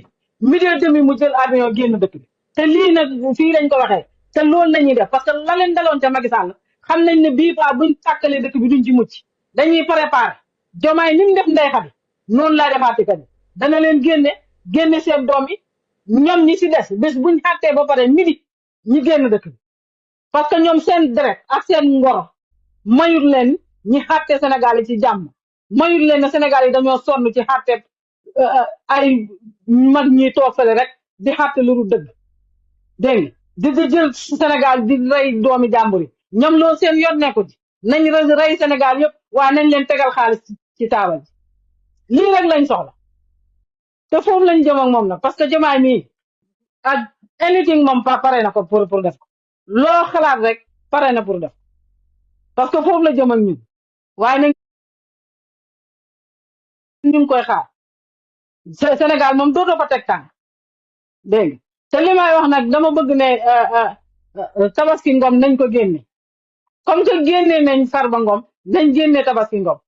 ñun jigéen ñi ñëpp nañ takku nañ génne comme que ku sàcc ganaar ñu tëj la fukki at nga sàcc benn portable ñu tëj la fukki at politiciens yi sàcc ay milliards ñi bàyyi leen ñu dem Tabaski Ngom na génn ñun jigéen ñi ñëpp nañ jóg taxaw Tabaski Ngom génn par force sakam góor ñi ñooy sàcc ñi leen di génne sakam nag jigéen nga xam ne gannaawam jotul nañ bàyyi Tabaski Ngom mu génn bépp jigéen buñ tëj ca kosa ba moo xam ne nii nee nañ ci xaalis lañ ko tëj nañ leen bàyyi ñi génn parce que loolu moo yor mënu laa génne góor denc jigéen loolu moom du fi amee bu ñuy génne kay nañ génne ñëpp ñi génn waaw lii ren la dëkk boo xam ne ni yow kañ lañu yàlla di may ñi xam xàttekat yu mat yu ragal yàlla waaye xàttekat yoo xam ne xàttekat yi bëgg xaalis xàttekat yoo xam ne bu Sénégal di dee seen yoon nekkut ñoom nañ rawale seen njaboot ñi tegal leen xaalis ci taabal ji ñi lekk xaalis bi ñi rey doomi Sénégal yi te yow Sénégal ñoo la fayal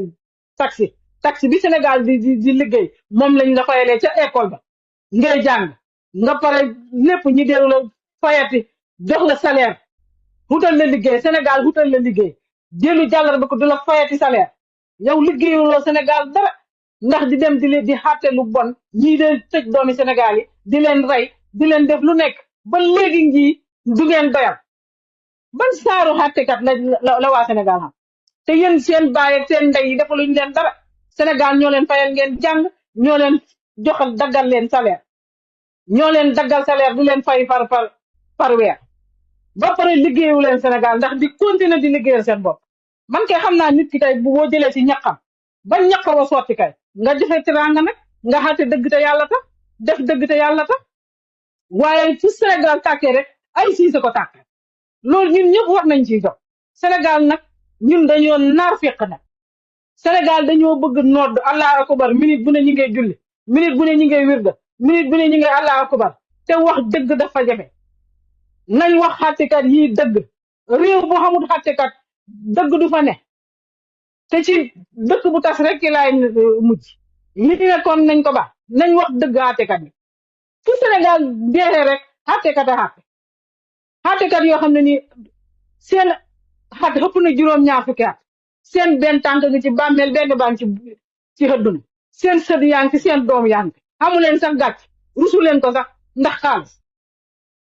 xaalis lum do dafa